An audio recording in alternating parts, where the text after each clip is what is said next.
Altia, huwag kang makasarili. Mas kailangan ako ni Bianca rito. Mas malala ang lagay niya. Ang mga salitang iyon ni Rafael ay mas matalas pa kaysa sa mga bubog na bumaon sa balat ni Althea. Sa gitna ng naglalakihang usok at alikabok, halos hindi makahinga si Althea. Ang kanyang kanang binti ay naipit sa ilalim ng isang makapal na haligi ng semento na gumuho mula sa kisame. Ngunit sa kabila ng hapdi, wala siyang ibang iniisip, kundi ang munting katawan ni Mateo na mahigpit niyang ikinubli sa ilalim ng kanyang dibdib. Ilang minuto lang ang nakalilipas. Ang buong bahay ay puno pa ng bango ng paboritong chicken adobo ni Rafael. Anibersaryo nila. 7 taon ng pagtitiis, 7 taon ng pagiging isang masunuring asawa, at 7 taon ng paglimot ni Althea sa kanyang sariling pangarap para lang maging katuwang ng lalaking mahal niya.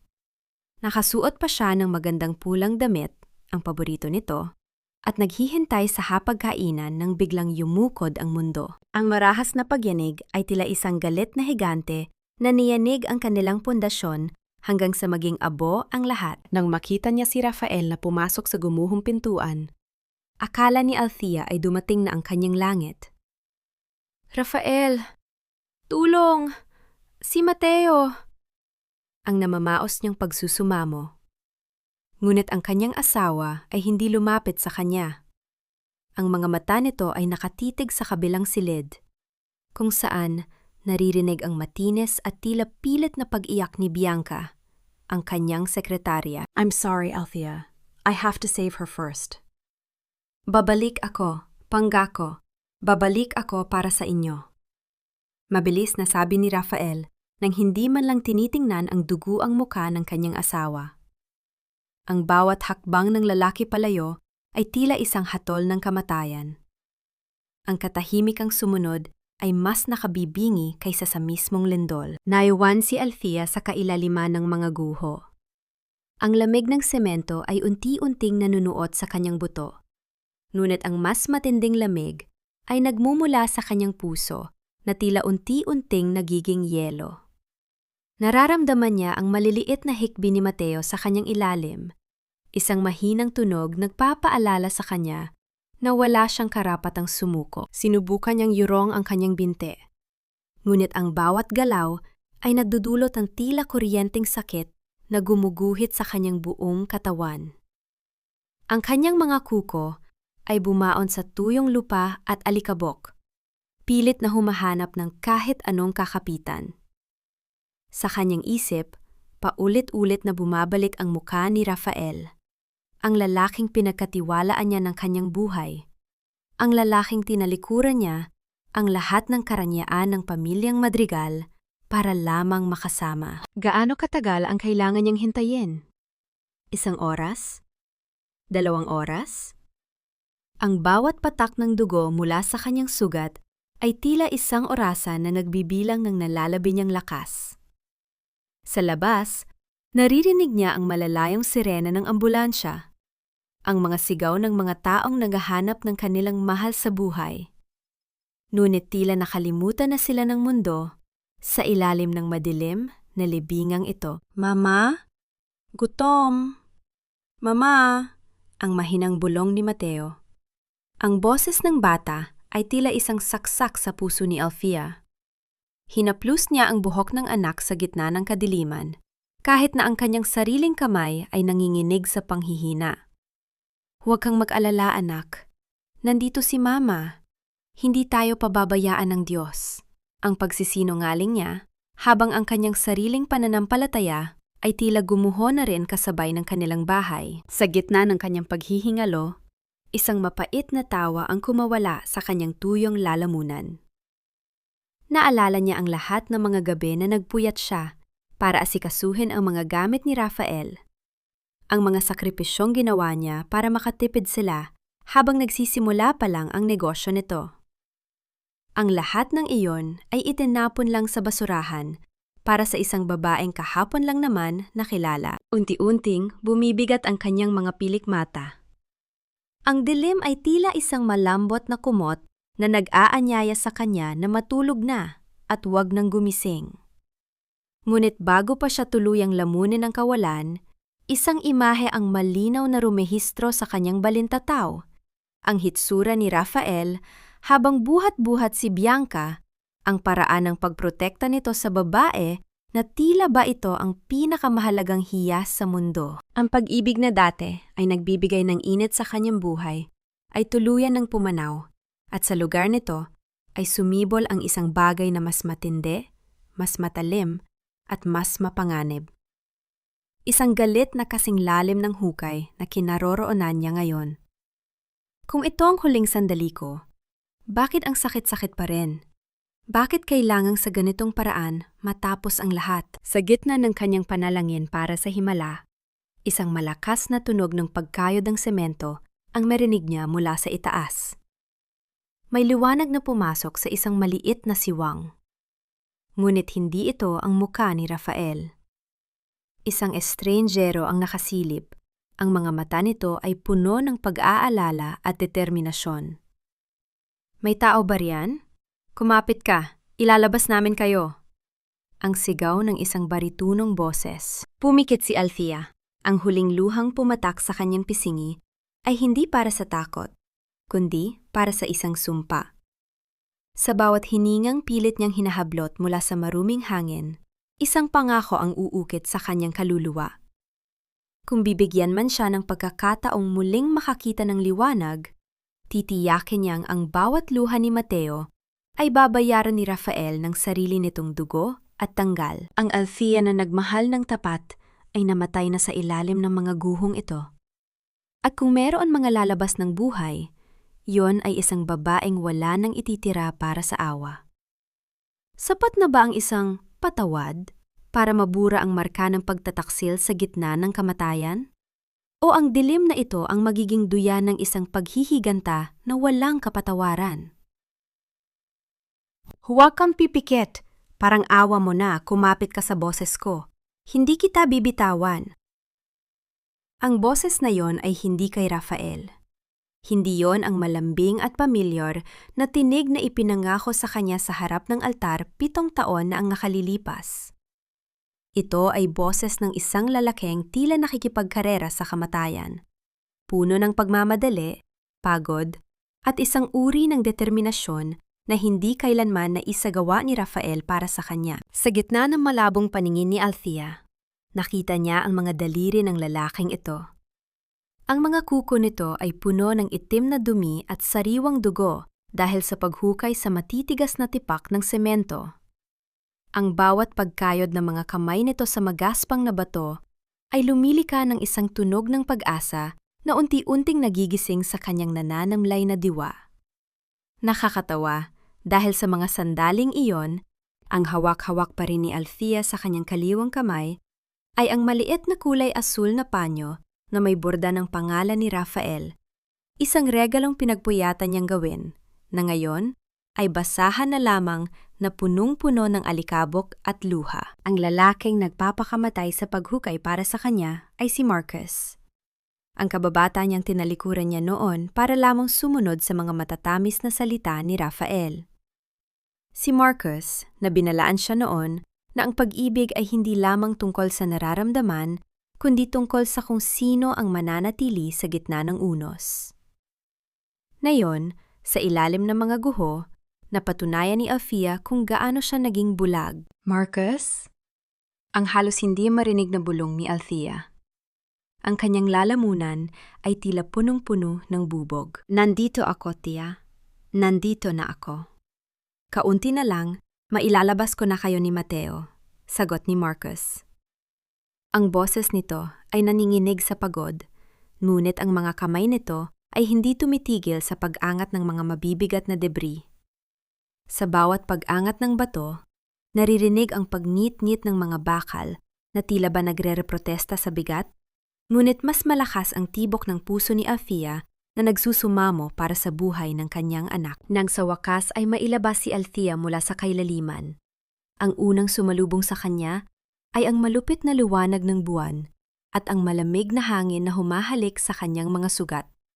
Ngunit hindi niya iyon ininda. Ang kanyang mga mata ay nakatuon lamang sa maliit na bundle na buhat ni Marcus si Mateo. Ligtas siya, Thea. Natutulog lang ang anak mo sa pagod. Pagpapakaalma ni Marcos habang inilalagay ang mag-ina sa loob ng isang naghihintay na ambulansya. Lumipas ang ilang oras sa loob ng ospital na tila isang panaginip. Ang amoy ng antiseptic at ang puting kisame ay naging saksi sa tahimik na pag-iyak ni Alfia.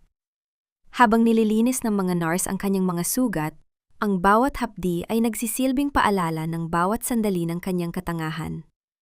Ngunit ang tunay na lason ay dumating nang buksan ng nurse ang telebisyon sa loob ng kanyang silid. Sa screen, nakita niya ang mukha ni Rafael. Ang kanyang asawa ay nakasuot ng isang madilim na jacket. Ang mga mata nito ay mapula at puno ng luha, habang kaharap ang mga reporter. Sa tabi nito ay si Bianca, na nakayuko at tila nagdadalamhati rin. Wala na ang asawa ko at ang anak ko, ang hikbi ni Rafael sa harap ng kamera. Kasama sila sa gumuho naming tahanan. Ginawa ko ang lahat para iligtas sila. Pero huli na. Ang tanging magagawa ko na lang ay ipagdasal ang kanilang mga kaluluwa. Napatigil ang mundo ni Althea. Ang boses ni Rafael ay puno ng emosyon, isang acting na pang best actor. Ang sakit na naramdaman niya sa ilalim ng guho ay wala pa sa kalingkingan ng put na nararamdaman niya ngayon habang pinapanood ang lalaking ito na ipinaglalamay siya sa buong bansa, samantalang iniwan naman niya itong mamatay ng dilat ang mga mata. Dineklara na silang patay. Para sa mundo, si Althea at Mateo ay mga alaala na lamang sa ilalim ng mga semento. Narinig mo ba yon, Marcus? Tanong ni Althea. Ang kanyang boses ay tila galing sa ilalim ng lupa, malamig at walang buhay. Tumayo si Marcos sa gilid ng kanyang kama. Ang kanyang mga kamao ay nakahuyom hanggang sa mamute ang kanyang mga buko-buko. Huwag kang makinig sa kanya, Thea. Nandito ka. Buhay ka. Tama ka, sabi ni Althea, habang pilit na bumabangon kahit na kumikirot ang kanyang binti. Tumingin siya sa kanyang refleksyon sa salamin ng ospital. Madunges, sugatan, at tila isang kaluluwang naliligaw. Patay na ang Althea na kilala niya. Patay na ang babaeng naging alipin ng pag-ibig niya. Hinawakan niya ang kamay ni Marcus. Ang init ng balat nito ay tila nagbibigay sa kanya ng bagong uri ng lakas. Isang lakas na hindi nagmumula sa pag-ibig, kundi sa isang matinding uhaw para sa katarungan. Tulungan mo ako, Marcus. Dalhin mo ako sa tatay ko, ang pakiusap niya. Gusto kong bumalik sa bahay na tinalikuran ko. Gusto kong muling maging isang madrigal. Ang bawat patak ng luha na pumapatak sa kanyang mga pisngi ay tila naging gasolina na nagpapaningas sa apoy ng kanyang paghihigante. Habang pinapanood niya si Rafael sa TV na tila ba isang kawawang biyudo, isang malamig na ngiti ang sumilay sa mga labi ni Althea. Kung gusto ni Rafael ng isang trahedya, bibigyan siya ni Althea ng isang kwento na hindi niya malilimutan. Isang kwento kung saan ang multo ng kanyang nakaraan ay babalik hindi para humingi ng tawad, kundi para bawiin ang lahat ng ninakaw nito, kasama na ang bawat hininga ng kaligayahan na akala niya ay kanya na. Ano ang pakiramdam ng magluksa sa isang taong buhay pa? At paano haharapin ni Rafael ang katotohanang ang babaeng itinuring niyang alaala ay ang siyang tatapos sa kanyang kasalukuyan? Sino ang naglakas loob na saktan ang kaisa-isa kong dalaga? Sino ang nag-isip na maaari ka nilang itapon na parang basura? Ang boses na iyon ay galing sa isang lalaking. Tila hindi tumatanda ang otoridad, kahit na ang buhok nito ay kasing puti na ng mga ulap. Si Don Roberto Madrigal. Sa harap ng dambuhalang pintuan ng mansyon na tinalikuran ni Althea 5 taon na ang nakalilipas, nakatayo ang kanyang ama. Ang maranyang paligid, ang mga gintong palamuti, at ang amoy ng mamahaling pabango sa loob ng bahay ay isang masakit na kabaligtaran sa amoy ng alikabok at kamatayan na kamakailan lang ay bumabalot kay Althea. Dahan-dahang lumapit si Althea. Ang bawat hakbang niya ay tila paglalakad sa ibabaw ng mga pako dahil sa sugat sa kanyang binti. Hawak-hawak niya si Mateo na mahimbing na natutulog sa kanyang mga bisig, walang malay sa bagyong kahaharapin ng kanilang pamilya. Nang magtama ang mga mata ng mag-ama, ang pader ng katatagan na pilit binuo ni Alfia ay tuluyang gumuho. Papa, ang tanging nasabi niya bago siya lumuhod sa paanan ng kanyang ama, ang kanyang mga luha ay bumabasa sa mamahaling sapatos ni Don Roberto. Walang salitang binuhat ng matanda ang kanyang anak. Sa kabila ng katandaan, naroon pa rin ang lakas na dati ay kinatatakutan ni Althea. Hush anak, nandito ka na. Ang mga madrigal ay hindi lumuluhod sa harap ng kahit sino. Tumayo ka at itayo mo ang iyong no. Sa loob ng malawak na sala, habang milalagyan ng mainit na tsaa ni Lola Belen, ang matapat na mayordoma, ang tasa ni Althea. Ikinuwento niya ang lahat. Isinalaysay niya ang bawat detalye ng gabing iyon sa guho, ang bawat salitang binitawan ni Rafael, at ang paraan ng pagpili nito sa kanyang kabit kaysa sa sariling pamilya. Habang nagsasalita siya, ang hangin sa loob ng mansyon ay tila bumibigat. Ang mga kamay ni Don Roberto na nakahawak sa kanyang baston ay nanginginig sa matinding galit. Akala ko ay pag-ibig ang pinili mo noon, Althea. Akala ko ay mas matalino ka kaysa sa akin. Ang mahinang sabi ni Don Roberto, ang kanyang boses ay puno ng pagsisisi. Pinayagan kitang umalis dahil akala ko ay magiging masaya ka sa piling ng lalaking iyon.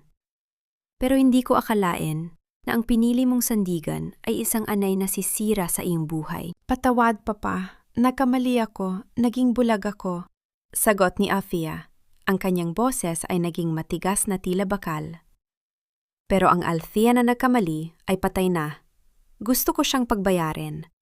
Gusto kong makita kung paano siya mawawalan ng lahat, gaya ng pagkawala ng lahat sa akin nung gabing yon. Isang mapait na ngiti ang sumilay sa labi ni Don Roberto. Kung ganoon, hindi ka na pwedeng maging si Althea.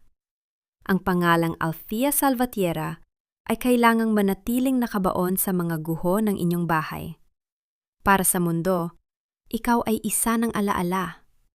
Pero para sa akin, ikaw ang aking magiging pinakamatalim na sandata. Sa gabing iyon, sa loob ng kanyang dating silid na tila hindi nagbago, tumingin si Althea sa salamin. Kinuha niya ang isang gunting at walang pag-aalinlangang ginupit ang kanyang mahabang buhok. Ang buhok na laging hinahaplos ni Rafael, ang buhok na sinasabi nitong simbolo ng kanyang pagiging ideal wife. Ang bawat hibla na nalalaglag sa sahig ay tila mga tanikala na isa-isang napuputol. Pumasok si Marco sa silid, bitbit ang ilang mga dokumento.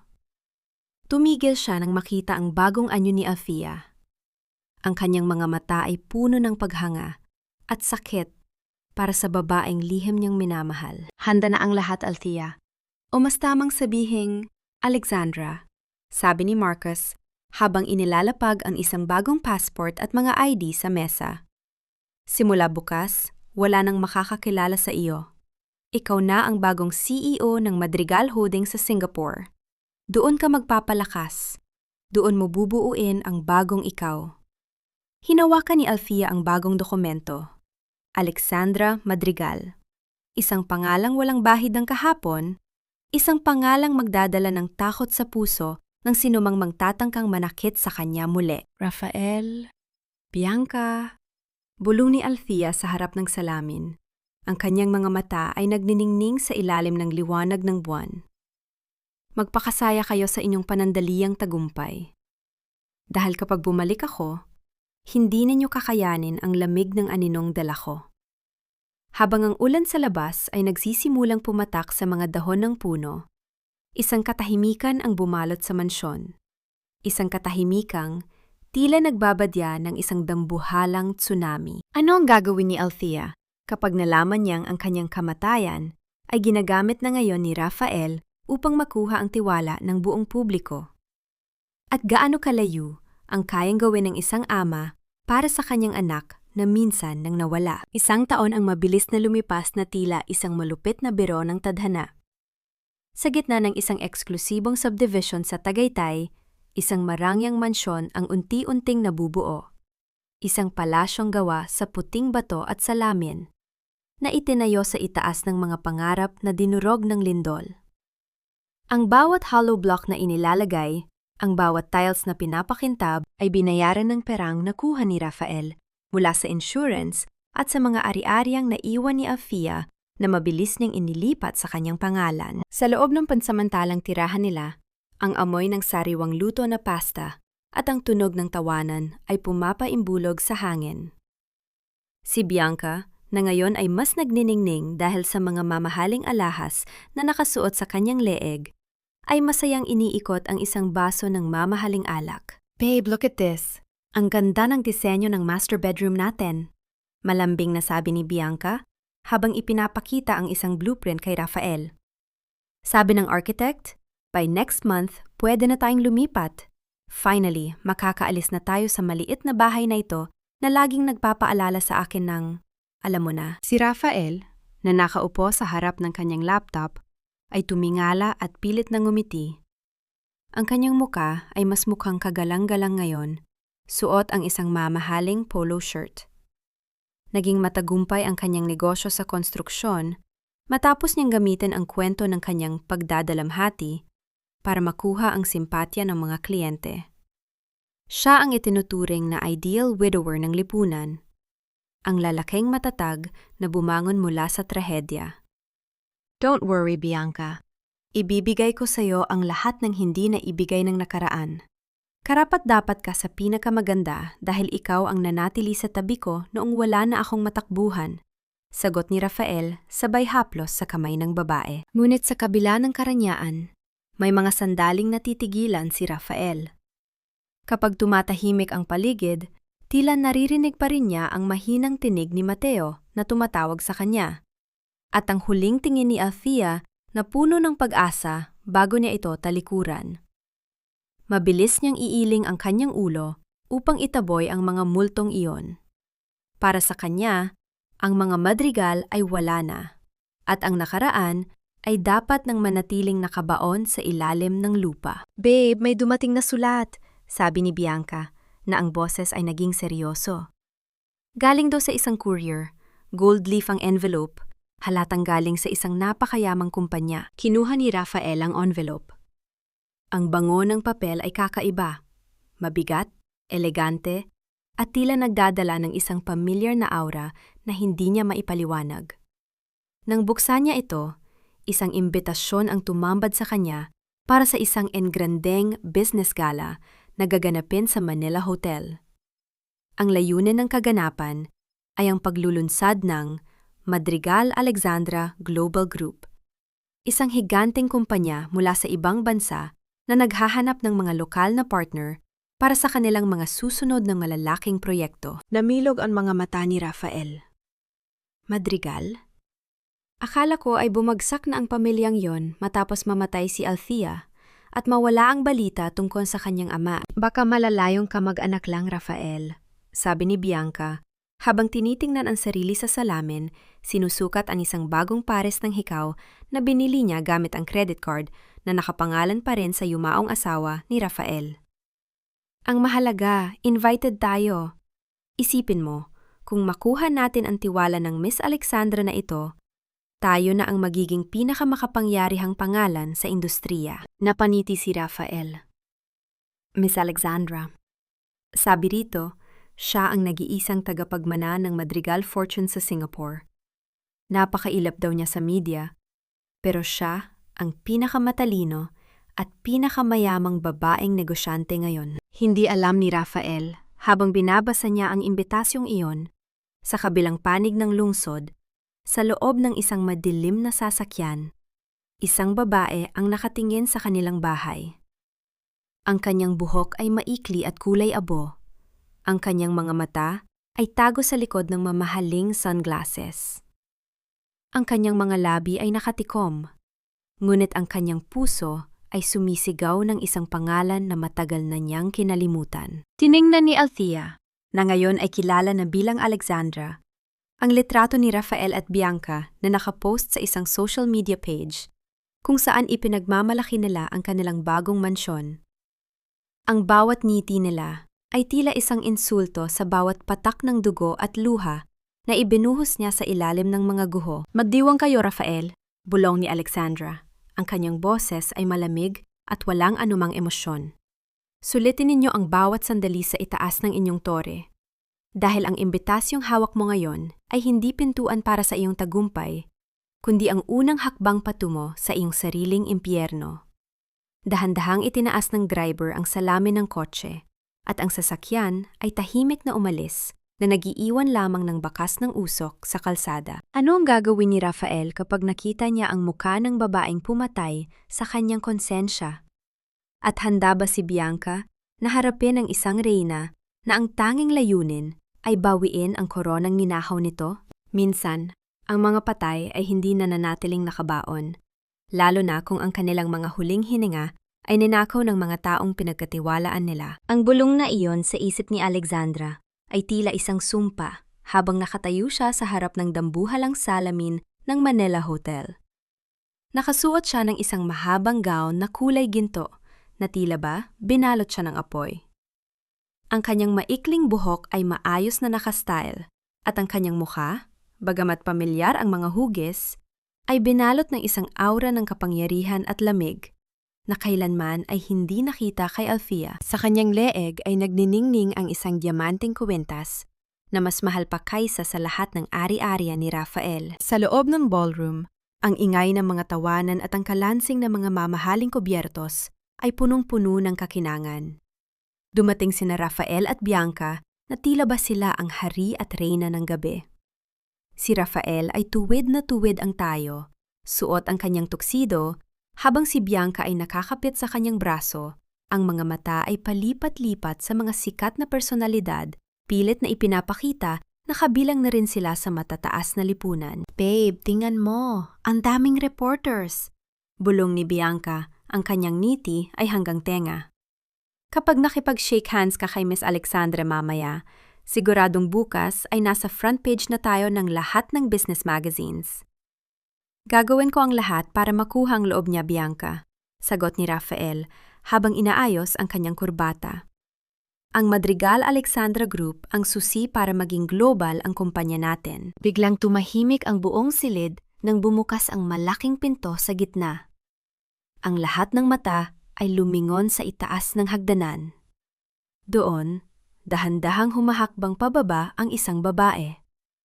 Ang bawat pagtapak ng kanyang suot na stilettos sa pulang alpombra ay tila isang ritual ng pagbabalik. Nabitawan ni Rafael ang hawak ng baso ng champagne. Ang kristal ay nadulas sa kanyang nanginginig na mga daliri. Bumagsak ito sa sahig at nagkapira-piraso gaya ng katahimikang namayani sa kanyang paligid. Ang likido ay tumalsik sa kanyang sapatos, ngunit hindi nga iyon napansin. Ang kanyang paningin ay nakapako sa babaeng pababa ng hagdan. Alfia, ang halos hindi marinig na bulong ni Rafael. Ang kanyang mukha ay biglang nawala ng kulay.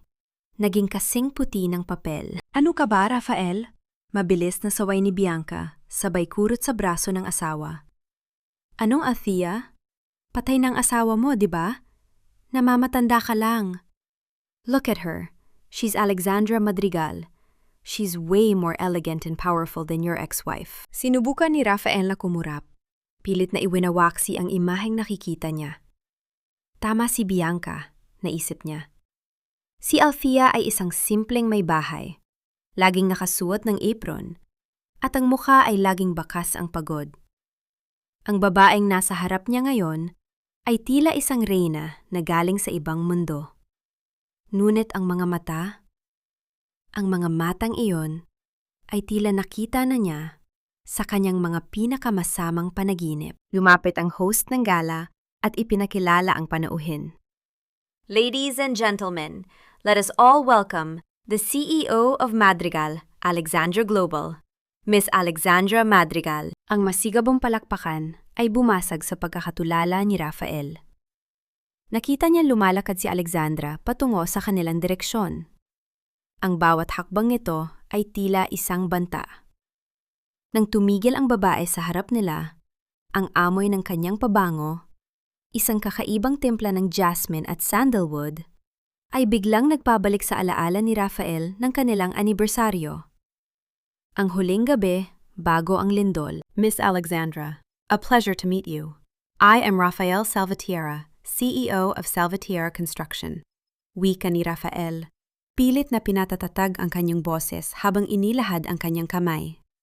Ang kanyang palad ay malamig at pawisan. Tiningnan ni Alexandra ang kamay ni Rafael ng ilang segundo bago ito dahan-dahang tinanggap. Ang hawak nito ay tila yelo na dumikit sa balat ni Rafael. Isang kuryente ng takot ang gumuhit sa gulugod ng lalaki. Nice to meet you, Mr. Salvatierra, ang sagot ni Alexandra.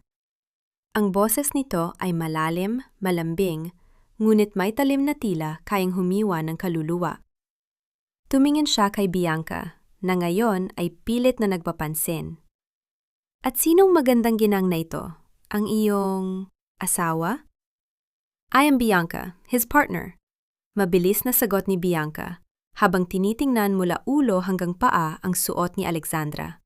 Bakas ang ingit sa kanyang mga mata. We've heard so much about your success in Singapore, Ms. Madrigal. Ngumiti si Alexandra. Isang meeting hindi umaabot sa kanyang mga mata. Success is easy when you have a clear vision of what you want to reclaim. Don't you agree, Mr. Salvatierra? Hindi nakasagot si Rafael. Ang kanyang lalamunan ay tila tinubuan ng mga tinik. Pakiramdam niya ay hinuhubaran siya ng tingin ng babaeng ito. Binabasa ang bawat lihim na piliting itinago sa ilalim ng mga guho. Familiar face, biglang dagbag ni Alexandra, habang inilalapit ang kanyang muka ng bahagya kay Rafael, sapat na para maramdaman ng lalaki ang init ng kanyang hininga. Parang nakita noon, sa isang lugar na madilim, malikabok at puno ng pagsisisi. Ang mga salitang iyon ay tila isang sampal sa mukha ni Rafael. Ang kanyang tuhod ay biglang nanghina. Bago pa man siya makapagsalita, tumalikod na si Alexandra upang batiin ang ibang panauhin na nag-iiwan ng isang nakabibinging katahimikan sa pagitan nila ni Bianca. Babe, okay ka lang? Pinagpapawisan ka ng malapot? Tanong ni Bianca, bakas ang inis, dahil hindi siya masyadong napansin ng CEO. Kailangang malaman ko kung sino talaga siya, Bianca. Bulong ni Rafael, habang ang kanyang mga mata ay nakasunod sa bawat galaw ni Alexandra sa loob ng silid. Dahil ang boses na yon ay ang boses na narinig ko bago ko tinalikuran ang lahat. Sa kabilang dulo ng ballroom, si Alexandra ay bahaging lumingon. Nakita niya ang takot sa mga mata ni Rafael, at sa unang pagkakataon matapos ang isang taon, naramdaman niya ang isang matamis at malamig na tagumpay. Ngunit hanggang kailan kayang panindigan ni Alexandra ang kanyang disguise, bago siya tuluyang kainin ng sariling ang galit. At ano ang gagawin ni Rafael kapag nalaman niyang ang multo na kinatatakutan niya ay ang siyang may hawak ng susi sa kanyang tuluyang pagbagsak? Walang libreng tanghalian sa mundo, Rafael. At ang bawat sentimong ibibigay ko sa iyo ngayon ay may katumbas na piraso ng iyong kaluluwa na sisingilin ko sa tamang panahon. Ang kaisipang ito ang naglaro sa isip ni Alexandra habang nakaupo siya sa loob ng opisina ni Rafael. Ang silid na ito ay saksi sa maraming gabi kung saan dinalhan ni Afia ang asawa ng mainit na hapunan. Ngunit madalas ay hindi man lang siya nito tinatapon ng tingin, dahil mas abala ito sa pakikipag-usap sa telepono kay Bianca. Ngayon, ang mga papel ay nabaligtad. Siya na ang nakaupo sa silya ng kapangyarihan, habang si Rafael ay tila isang batang naghihintay ng barya. Inilapag ni Alexandra ang isang makapal na folder sa ibabaw ng lamesang gawa sa mahogany.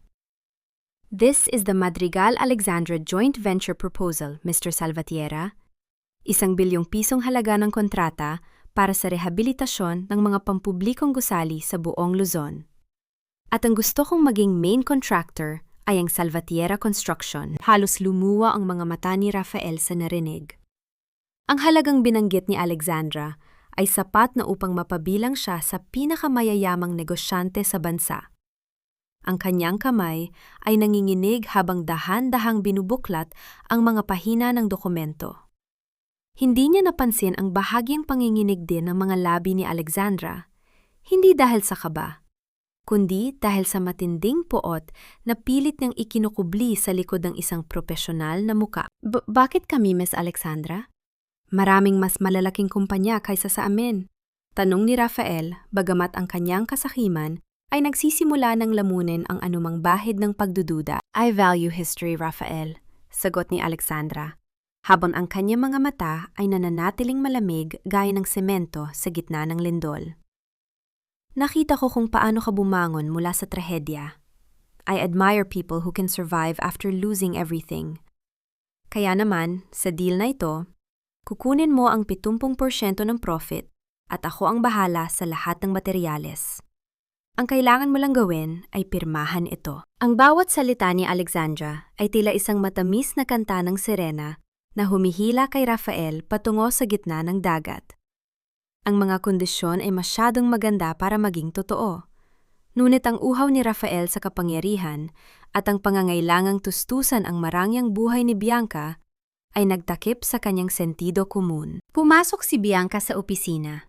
Suot ang isang damit na masyadong maikli para sa isang business setting. Babe, totoo bang narinig ko? Ang Madrigal Group ay makikipag-partner sa atin? Mabilis na tanong ito habang ang kanyang mga mata ay nagniningning sa ingit at ambisyon nang makita si Alexandra. Yes, Miss Bianca, sagot ni Alexandra habang dahan-dahang tumatayo. And I hope you're ready for the changes this project will bring. Ang tagumpay ay nangangailangan ng sakripisyo. Isang bagay na sigurado akong pamilyar kayong dalawa. Tumingin si Alexandra sa paligid ng opisina. Nakita niya ang isang lumang picture frame na nakatago sa gilid ng bookshelf. Larawan niyo ng isang masayang pamilya. Si Rafael, Althea, at ang sanggol na si Mateo. Ngunit ang mukha ni Althea sa larawan ay sadyang nilagyan ng itim na tinta upang hindi makilala. Ang hapdi na naramdaman ni Alexandra sa kanyang dibdib ay tila isang muling pagbukas ng kanyang mga sugat. Pinatigas niya ang kanyang kalooban. I'll give you 24 hours to review the contract, sabi ni Alexandra bago tumungo sa pinto. Don't disappoint me, Rafael. Minsan lang kumatok ang pagkakataon na ganito kalaki. Huwag mong hahayaan na mawala ito, gaya ng mga bagay na binitawan mo noon. Nang makalabas si Alexandra, agad na niyakap ni Bianca si Rafael. Babe, eto na ang hinihintay natin. Magiging bilyonaryo na tayo. Makakabili na ako ng bagong sports car at ang villa sa Maldives. Ngunit si Rafael ay nanatiling tahimik. May kung anong bigat sa kanyang dibdib na hindi niya maipaliwanag. Ang boses ni Alexandra ay tila isang paulit-ulit na alingawgaw na humuhukay sa kanyang konsensya. Ngunit sa huli, ang kinang ng ginto ay mas nanaig. Kinuha niya ang kanyang mamahaling pluma at mabilis na nilagdaan ang kontrata nang hindi binabasa ang mga maliliit na letra sa huling pahina. Ang mga letrang nagsasabing, ang Salvatierra Construction ay magiging liable sa lahat ng utang at legal na pananagutan kung sakaling pumalya ang proyekto. Habang nagdiriwang ang dalawa sa loob ng opisina, isang tahimik na anino ang gumagalaw sa kanilang archive room. Isang taong pamilyar sa bawat sulok ng gusaling iyon. Ang mga daliri nito ay mabilis na nagbukas ng isang drawer at kumuha ng isang envelope na naglalaman ng mga orihinal na dokumento ng lupa at insurance ni Afia. Ang mga ebidensyang nagpapatunay ng illegal na paglilipat ng ari-arian ni Rafael. Walang anumang ingay na nalika nang isara ang drawer. Ang tanging naiwan ay ang amoy ng pabangong jasmine na dahan-dahang humahalo sa hangin ng opisina. Sa labas ng gusali, sumakay si Alexandra sa kanyang sasakyan kung saan naghihintay si Marcus. Nakuha na natin ang kailangan natin, maikling balita ni Marcus. Tumingin si Alexandra sa bintana.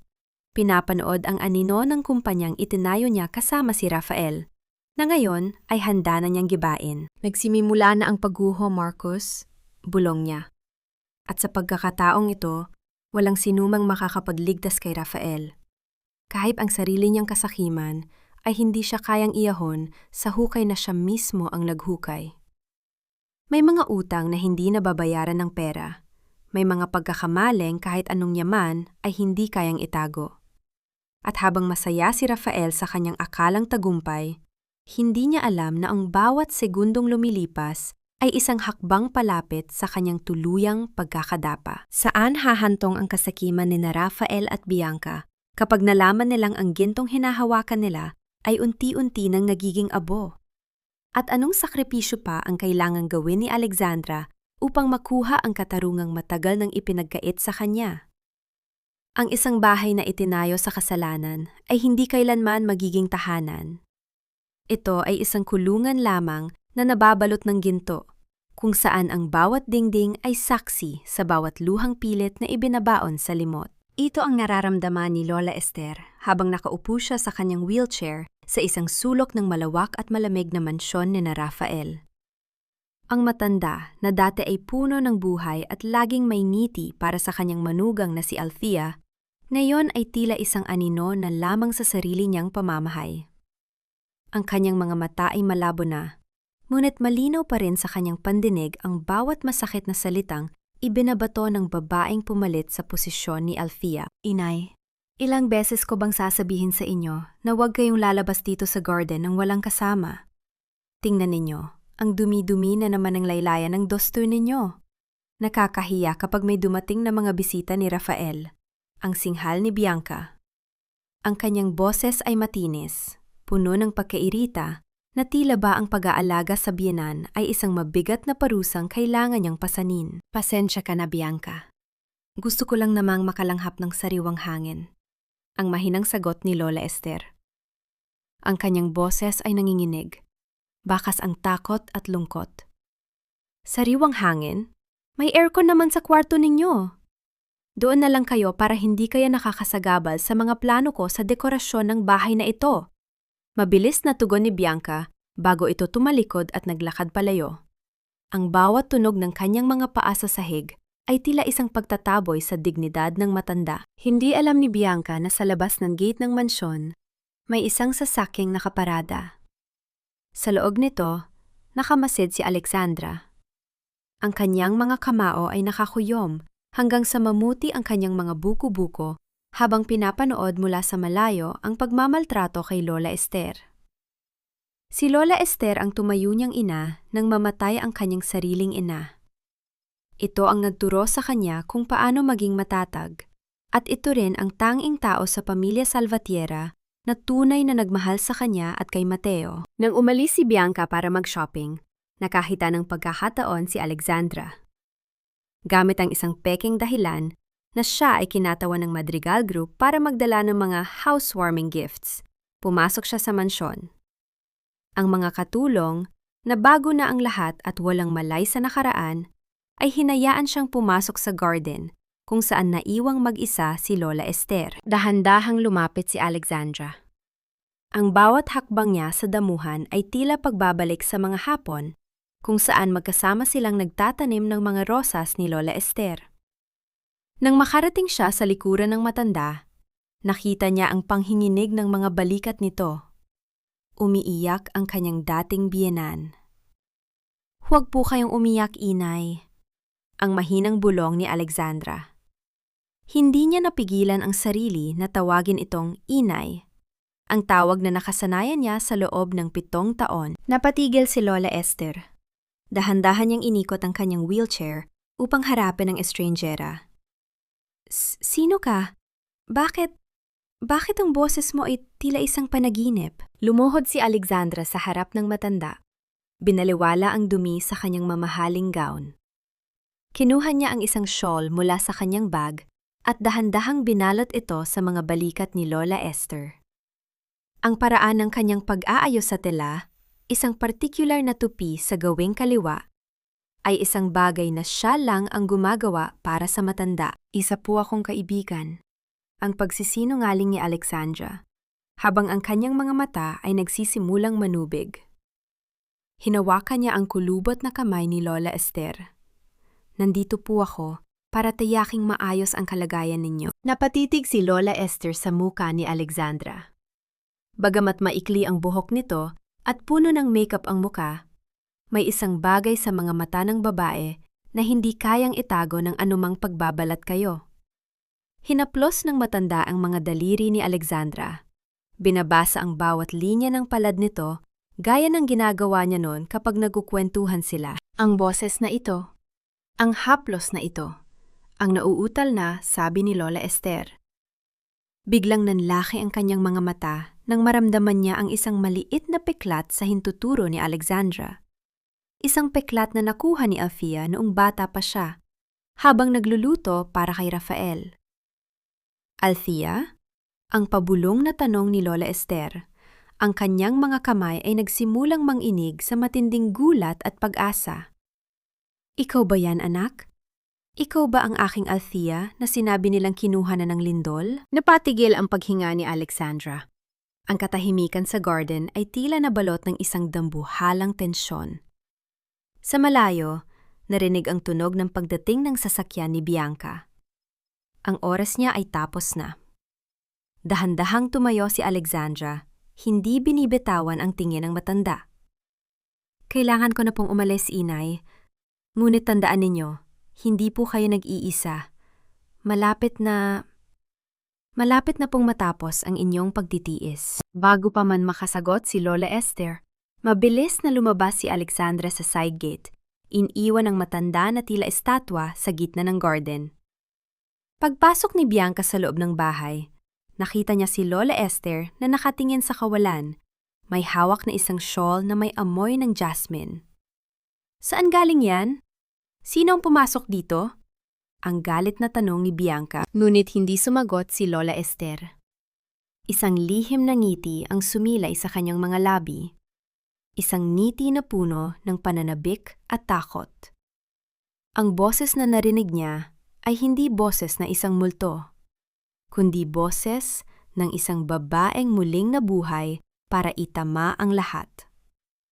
Ano ang gagawin ni Lola Esther sa impormasyong kanyang natuklasan?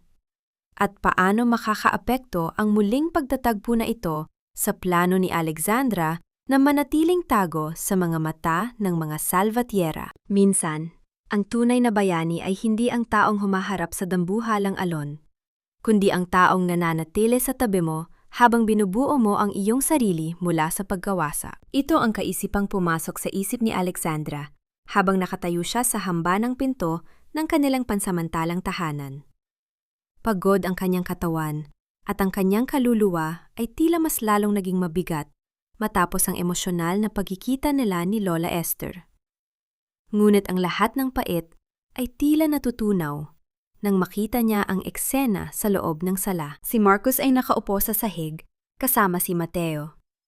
Ang seryosong lalaking ito na laging nakasuot ng barong o tuxedo sa mga business meeting, ngayon ay nakasuot lamang ng isang simpleng t-shirt at jogging pants. Hawak-hawak niya ang isang maliit na sasakyang laruan habang gumagawa ng mga tunog na tila nagpapasaya sa bata. Ang bawat halahak ni Mateo ay tila isang gamot na humihilom sa mga sugat ni Alexandra. "Look, Tito Marcus! The car is so fast!" Ang masayang sigaw ni Mateo. Ang kanyang mga mata ay nagniningning sa tuwa. Oo, kasing bilis ng kidlat, Mateo. Pero tandaan mo, kahit gaano kabilis ang takbo, kailangan mo ring malaman kung kailan ka hihinto para magpahinga. Ang malambing na sagot ni Marcus, sabay gulo sa buhok ng bata. Naramdaman ni Alexandra ang isang pamilyar na kirot sa kanyang dibdib. Hindi dahil sa galit, kundi dahil sa matinding pasasalamat.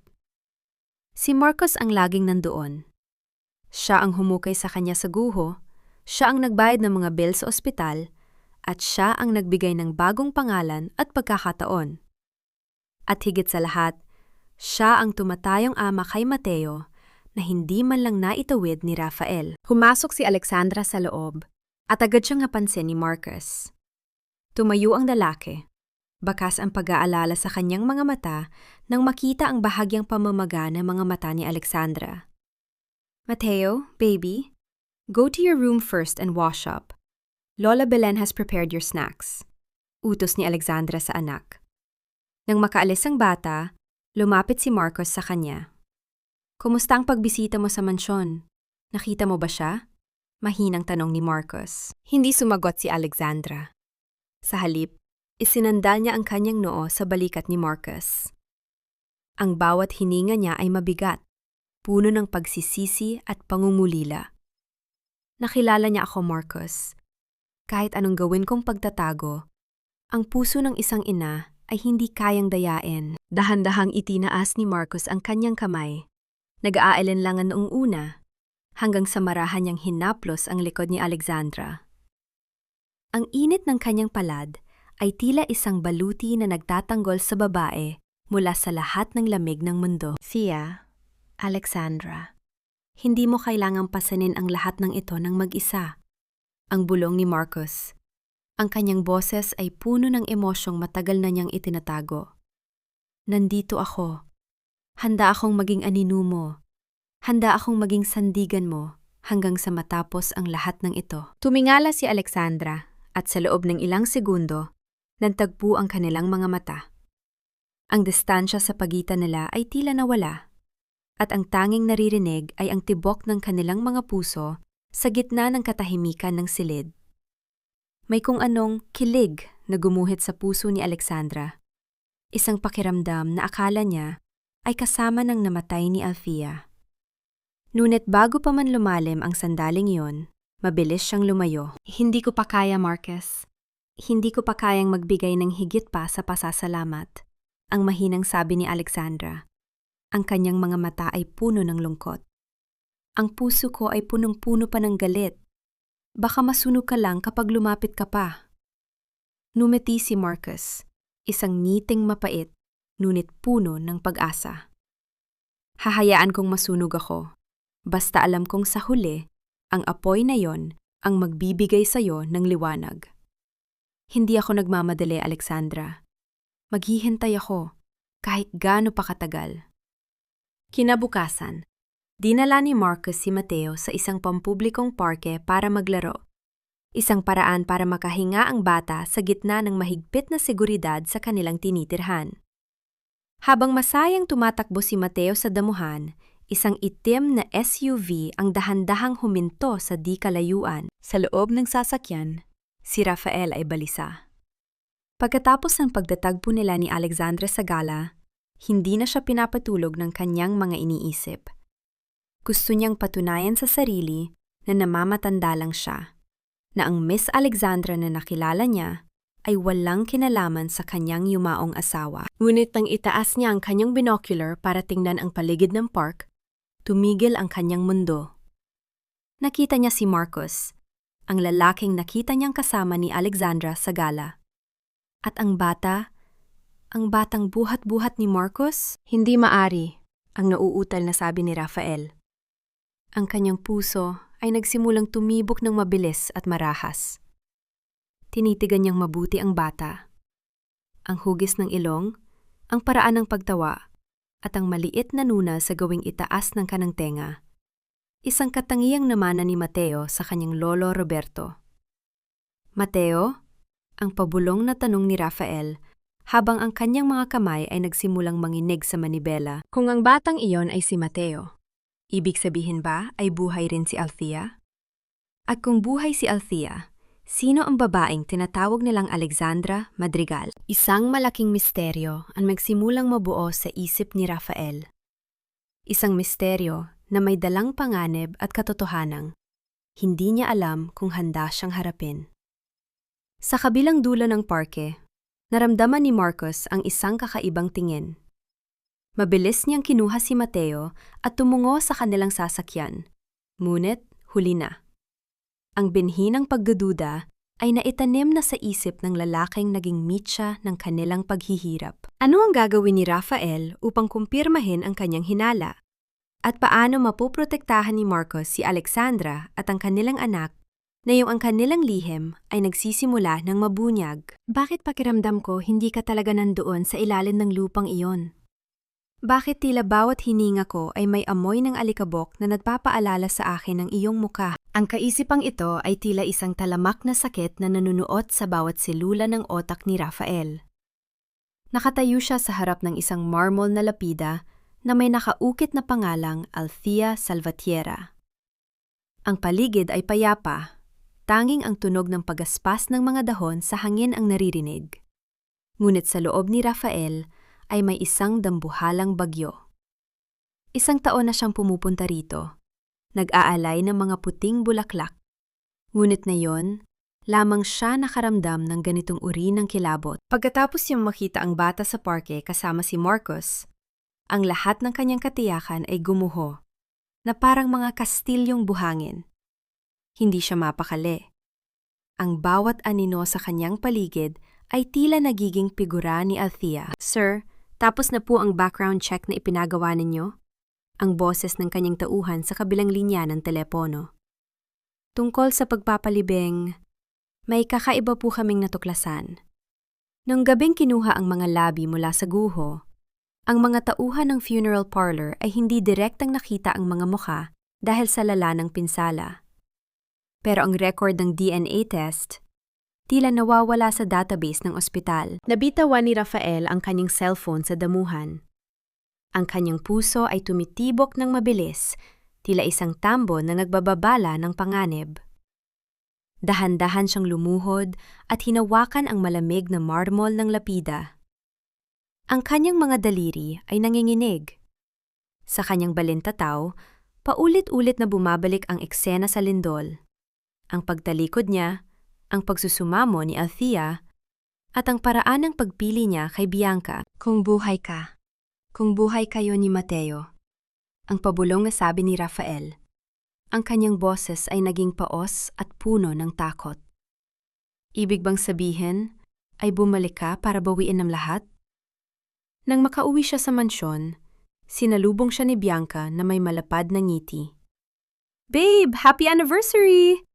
Nagpa-reserve ako sa pinakasikat na restaurant sa lungsod. Kailangan nating i-celebrate ang tagumpay ng contract signing sa Madrigal Group. Tumingin si Rafael kay Bianca. Ang babaeng ito, na dati ay tila anghel sa kanyang paningin, ngayon ay tila isang paalala na lamang ng kanyang kasalanan. Hindi ako maayos ang pakiramdam, Bianca. Pwede bang dito na lang tayo sa bahay? Ano ka ba, Rafael?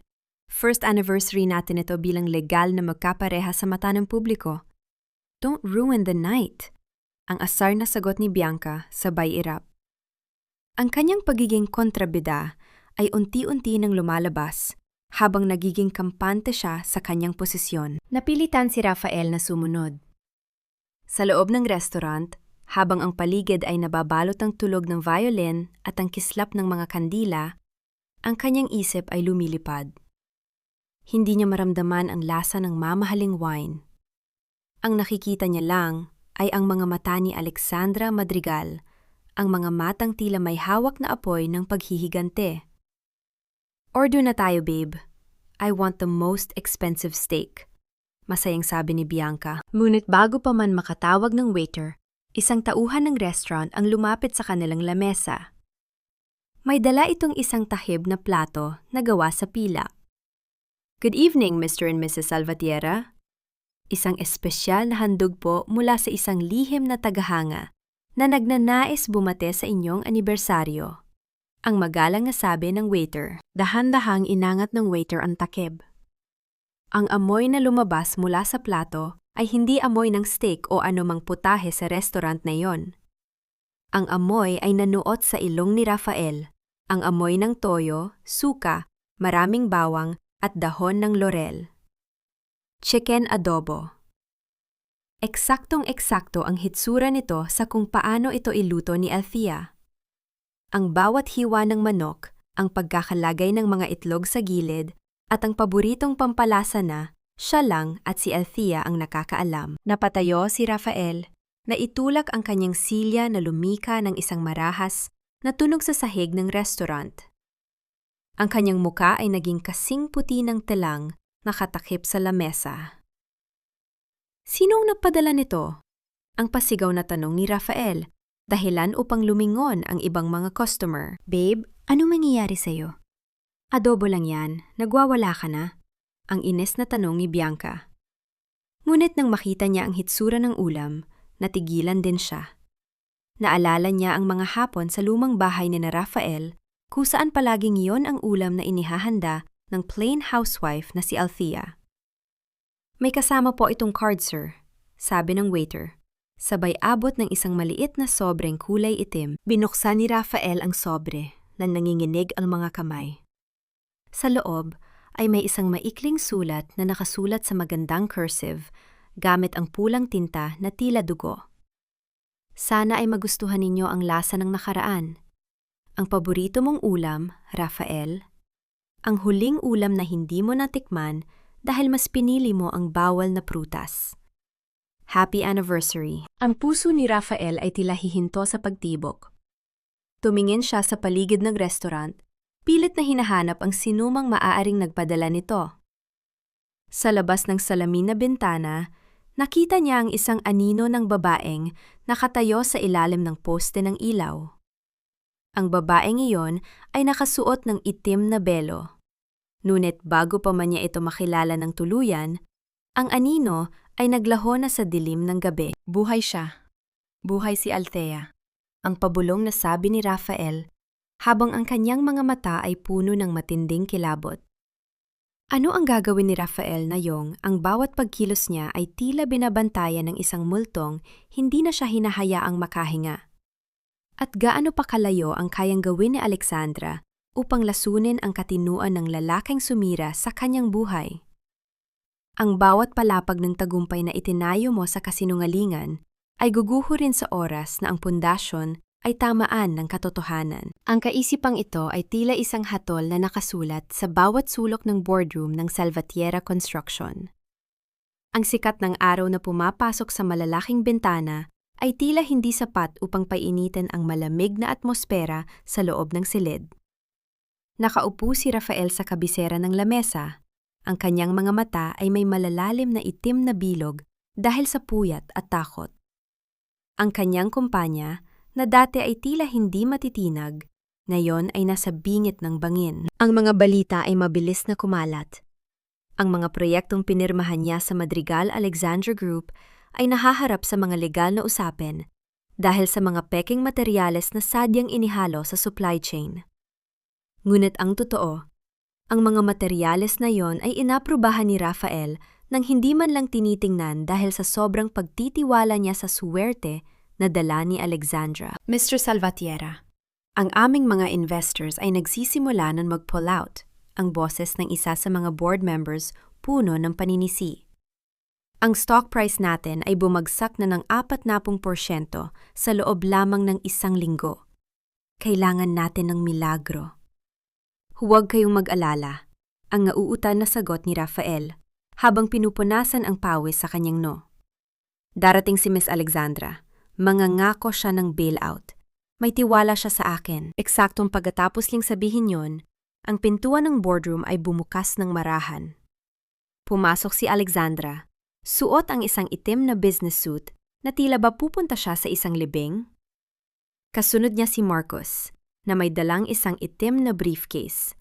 Ang bawat hakbang ni Alexandra ay tila isang tunog ng orasan na nagbibilang ng huling sandali ni Rafael. Miss Alexandra, salamat at dumating ka! Ang masayang bati ni Rafael. Pilit na tumatayo kahit nanginginig ang kanyang mga tuhod. Kailangan nating pag-usapan ng fund infusion para sa ating mga proyekto. Hindi ngumiti si Alexandra. Nanatili siyang nakatayo sa dulo ng lamesa, malayo kay Rafael. Ang kanyang presensya ay tila isang padera ng yelo. Hindi ako nandito para iligtas ka, Rafael. Ang malamig na pahayag ni Alexandra. Ang kanyang boses ay umalingaw sa buong silid, dahilan upang matigilan ang lahat ng mga naroon. Nandito ako para bawiin ang lahat ng sa akin. Anong ibig mo sabihin? Ang nalilitong tanong ni Rafael. Binuksan ni Marcos ang briefcase at inilabas ang isang makapal na tumpok ng mga dokumento. Mr. Salvatierra, ayon sa kontratang nilagdaan mo noong nakaraang buwan, ang Salvatierra Construction ay mayroong full liability sa anumang kapalpakan sa materyales. Dahil sa mga legal na issue, ang Madrigal Alexandra Group ay opisyal nang magsasagawa ng foreclosure sa lahat ng iyong assets, kasama ang kumpanyang ito, ang iyong mga bank accounts, at ang mansyong ipinagawa mo sa Tagaytay. Ang katahimikan sa loob ng boardroom ay tila isang mabigat na kumot. Halos marinig ang mabilis na paghinga ni Rafael. Hindi maaari. Miss Alexandra, magkaibigan tayo. Bakit mo ito ginagawa sa akin? Dahan-dahang lumapit si Alexandra kay Rafael. Ang bawat sentimetro ng paglapit niya ay tila pag-urong naman ng hininga ng lalaki. Nang makarating siya sa harap ni Rafael, hinawakan niya ang gilid ng lamesa at dahan-dahang itinaas ang kanyang kaliwang paa. Inilalantad ang isang mahabang piklat na mula sa kanyang bukong-bukong hanggang sa kanyang binti. Isang piklat na nakuha mula sa matalim na bakal noon gabing gumuho ang kanilang bahay. Kaibigan? Ang mapait na tanong ni Alexandra. Ang mga kaibigan ba ay nag-iiwan sa gitna ng lindol? Ang mga kaibigan ba ay mas pinipiling iligtas ang kanilang kabit habang ang kanilang asawa at anak ay naghihingalo sa ilalim ng semento? Namilog ang mga mata ni Rafael. Ang takot na dati ay bulong lamang sa kanyang isip, ay naging isang dambuhalang katotohanan na sumasakal sa kanya. Althea? Hindi ito maaari. Patay ka na. Nakita ko ang pagbagsak ng semento sa iyo. Patay na nga si Althea, Rafael. Ang bulong ni Alexandra. Ang kanyang mga mata ay nagninining sa luha at put. Ang babaeng nasa harap mo ngayon ay ang multo ng bawat sakripisyong sinayang mo. Ako ang hustisya na hindi mo inasahang darating.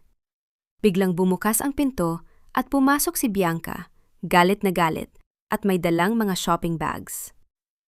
Rafael! Bakit hindi ko magamit ang mga credit cards ko?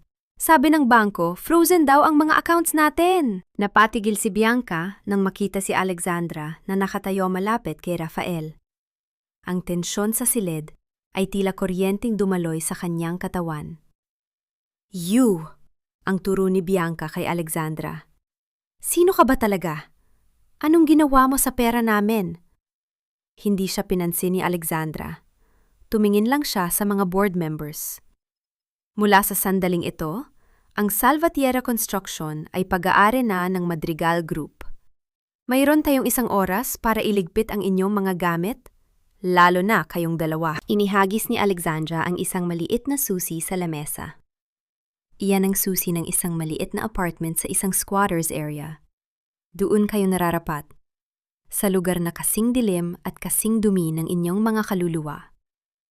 Napaupo si Rafael sa kanyang silya, tila isang taong nawala ng buto. Ang lahat ng kanyang pinaghirapan, ang lahat ng kanyang ipinagpalit sa kanyang pamilya, ay naglaho na parang bula sa loob lamang ng 1 oras. Althea, parang awa mo na. Ang anak natin. Nasaan si Mateo? Ang nanghihinang tanong ni Rafael. Tumingin si Alexandra sa kanya nang may halong habag at pandidiri. Huwag mong banggitin ang pangalan ng anak ko. Wala kang karapatan. Mula ngayon, ang tanghing bagay na ititira ko sa iyo ay ang iyong buhay. Para mapanood mo kung paano ako magiging masaya habang ikaw ay nabubulok sa iyong sariling pagkatalo. Tumalikod si Alexandra at lumabas ng boardroom kasama si Marcus. Iniwan ang nagwawalang si Bianca at ang wasak na si Rafael. Sa labas ng gusali, naramdaman ni Alexandra ang unang pagkakataon na makahinga ng maluwag. Ang bigat sa kanyang dibdib ay bahagyang nabawasan, ngunit alam niyang ang laban ay hindi pa tapos. Ano ang susunod na hakbang ni Bianca ngayong nawala na ang lahat ng kanyang karangyaan? At hanggang saan ang kayang gawin ni Rafael upang mabawi ang isang bagay na matagal na niyang itinapon? Ang gintong suot mo ay hindi kailanman magiging sapat upang itago ang baho ng iyong pagkatao. Kahit balutin mo pa ang iyong sarili ng mamahaling tela, mananatili kang isang magnanahaw sa mata ng katotohanan. Ito ang mga salitang dumadaloy sa isip ni Alexandra habang pinagmamasdan niya si Bianca na nagwawala sa loob ng foyer ng kanilang dating mansyon. Ang mga mamahaling gamit ay isa-isang nilalagyan ng seized na marka ng mga tauhan ni Alexandra. Ang katahimikan ng bahay ay binasag ng matitinis na sigaw ni Bianca na tila isang hayop na nasugatan at ayaw tanggapin ang kanyang pagkatalo. Hindi niyo pwedeng gawin ito? Akin ang mga ito. Rafael, gawin mo ang paraan. Bakit ka nakatayo lang dyan na parang tuod? Ang hiyaw ni Bianca habang pilit na inaagaw ang isang vase na gawa sa kristal mula sa kamay ng isang tauhan. Si Rafael ay nakaupo sa hagdan, Ang kanyang mga kamay ay nakatakip sa kanyang mukha. Wala na siyang lakas. Ang lahat ng kanyang kayabangan ay natunaw, nakasabay ng kanyang kumpanya. Ngunit si Bianca ay iba. Ang kanyang kasakiman ay mas matindi kaysa sa kanyang hiya. Dahan-dahang lumapit si Alexandra. Ang bawat hakbang niya sa marmol na sahig ay tila isang maringal na martsa. Tumingin siya kay Bianca nang may halong habag at pandidiri. Ang lahat ng nakikita mo, Bianca, ay binayaran ng dugong ibinuhos ko sa ilalim ng guho. Wala kang kahit anong pag-aari rito. Sinungaling! Ang sigaw ni Bianca habang mabilis na lumapit kay Alexandra. Ang kanyang mukha ay namumula sa galit. Ang kanyang mga mata ay nanlilisik. Ikaw ang sumira sa amin. Ikaw ang pumasok sa buhay namin para manira. Kung hindi ka bumalik, masaya na kami ni Rafael. Kasalanan mo kung bakit kami naghihirap na yon. Isang malamig na tawa ang kumawala sa mga labi ni Alexandra. Ako ang nanira? Bianca, ikaw ang pumasok sa kama ng may asawa. Ikaw ang humimok kay Rafael na iwan kaming mamatay. Ang ginagawa ko lang ngayon ay ibalik sa inyo ang regalong ibinigay ninyo sa akin noon, ang kawalan. Biglang napansin ni Alexandra ang isang bagay na nagniningning sa leeg ni Bianca. Ang kanyang puso ay tila tumigil sa pagtibok. Ang kwintas na yon, isang locket na may maliit na ruby sa gitna.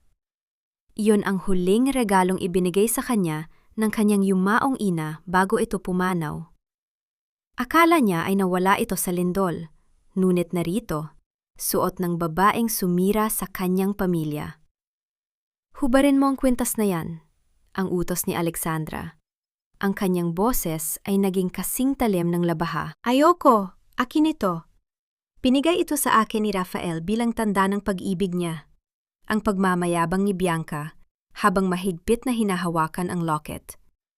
Ibinigay niya sa iyo ang isang bagay na ninakaw niya mula sa kanyang patay na asawa? Ang tanong ni Alexandra habang unti-unting lumalapit. Yan ay pag-aari ng mga madrigal. Wala kang karapatang dumungis sa alaala ng ina ko. Dahil sa sobrang galit, itinaas ni Bianca ang kanyang kamay upang sampalin si Alexandra. Ngunit bago pa man dumapo ang kanyang palad, isang matipunong kamay ang humablot sa kanyang braso sa hangin. Si Marcus. Ang kanyang presensya ay tila isang matibay na pader na nagpoprotekta kay Alexandra. Huwag mong subukang hawakan siya, ang banta ni Marcus. Ang kanyang boses ay malalim at puno ng panganib. Dahan-dahan niyang binitiwan ang braso ni Bianca na tila ba nadidiri siya sa balat nito. Magsama kayong dalawa, mga hayop kayo! Ang sigaw ni Bianca habang humihikbi na sa galit. Rafael, tinitingnan mo lang ba ito? Wala ka ba talagang kwentang lalaki? Tumingala si Rafael. Ang kanyang mga mata ay puno ng pagsisisi. Bianca, tama na. Wala na tayong laban. Ibigay mo na ang kwintas. Hindi! Hindi ako aalis dito nang walang dala! Mabilis na tumakbo si Bianca patungo sa itaas na palapag. Narinig ang mabilis na pagbukas at pagsasara ng mga drawer. Matapos ang ilang minuto, bumaba siya dala ang isang maliit na bag. Ang kanyang mga mata ay palipat-lipat sa paligid na tila isang magnanahaw na naghahanap ng matatakbuhan. Alexandra, tandaan mo ito! Ang banta ni Bianca habang papunta sa pintuan. Hinding-hindi ako titigil hanggat hindi kita nakitang gumagapang sa putek. Handa akong gawin ang lahat, kahit magsunog ng mundo, para lang makaganti sa iyo. Mabilis na lumabas si Bianca sa mansyon, sumakay sa isang taxi na kanina pa naghihintay.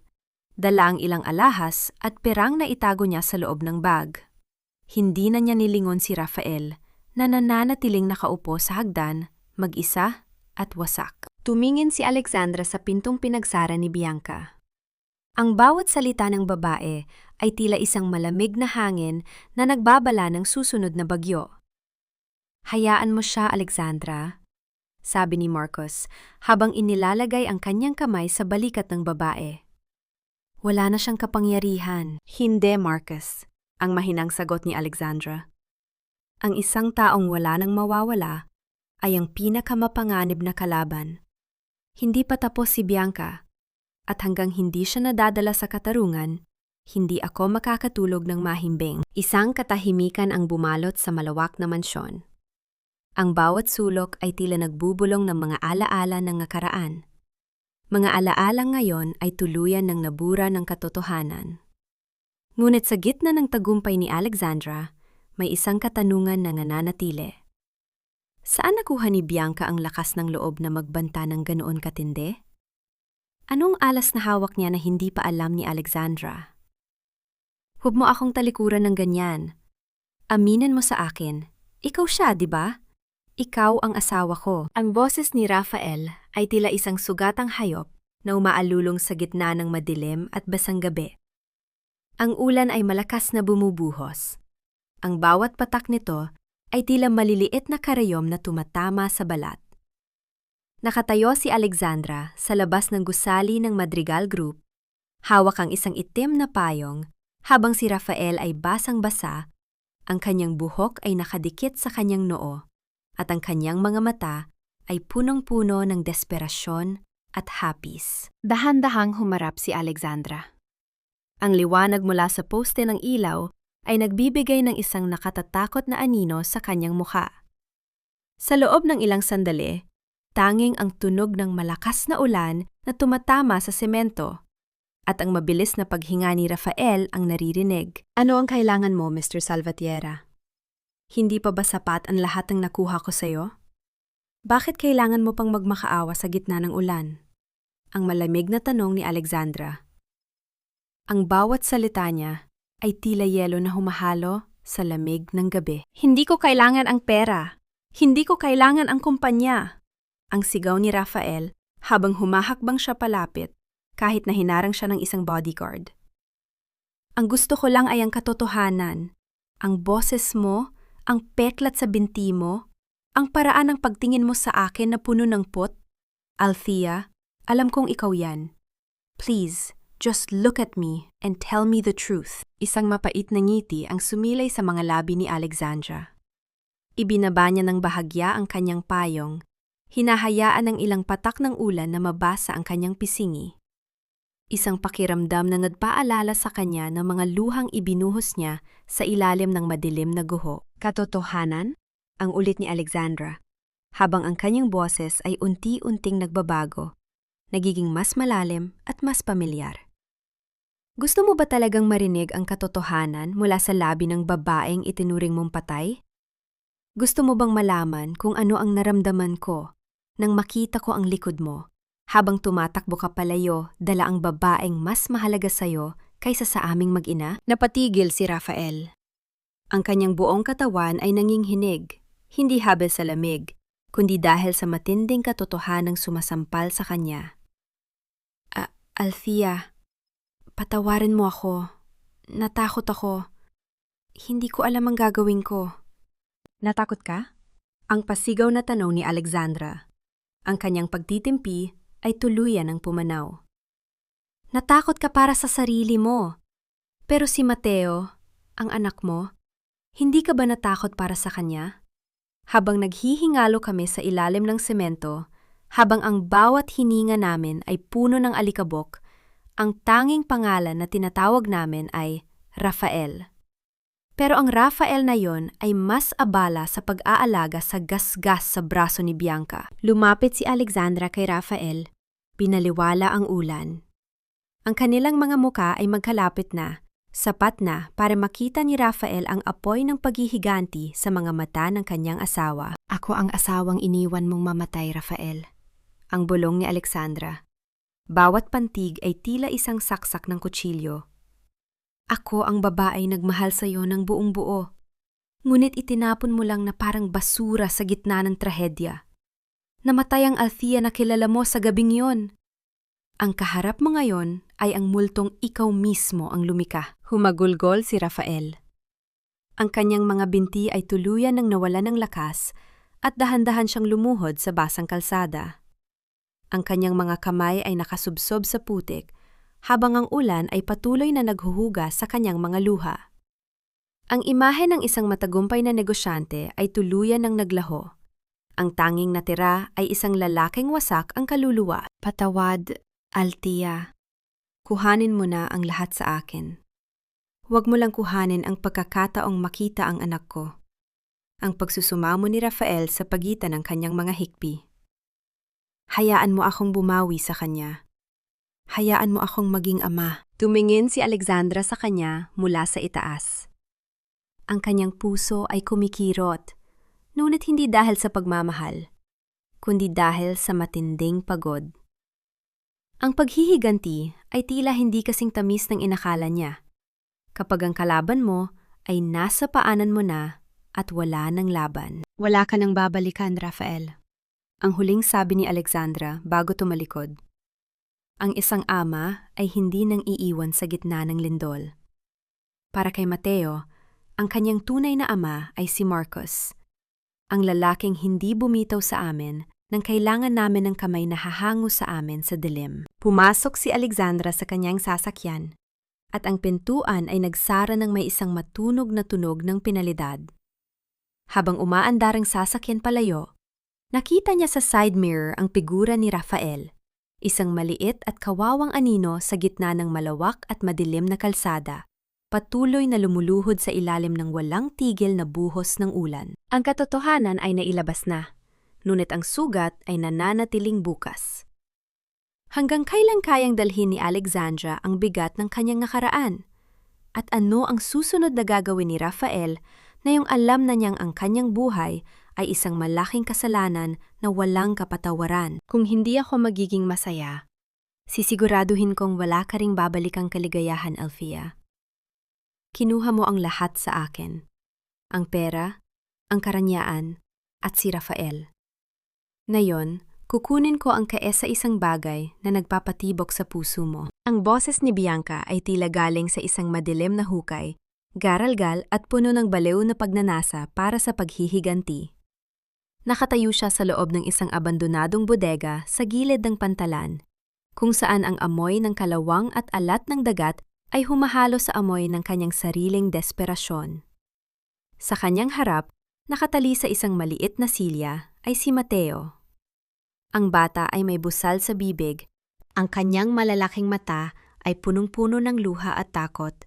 Habang nakatingin sa babaeng dati, ay nakikita niyang nakangiti sa tabi ng kanyang ama. Sa kabilang bahagi ng lungsod, ang mundo ni Alexandra ay muling gumuho. Hawak niya ang kanyang cellphone, ang kanyang mga kamay ay nanginginig ng makuha ang isang litratong ipinadala ni Bianca, ang larawan ni Mateo na nakagapos. Ang bawat hibla ng kanyang pagiging matatag ay tila naputol. Ang Alexandra na malamig at mapagkalkula ay biglang naglaho. At ang tanging natira ay ang ina na handang pumatay para sa kanyang anak. Marcos, nahanap na ba ang signal ng GPS ni Bianca? Ang tanong ni Alexandra, ang kanyang boses ay nanginginig sa pagitan ng galit at takot.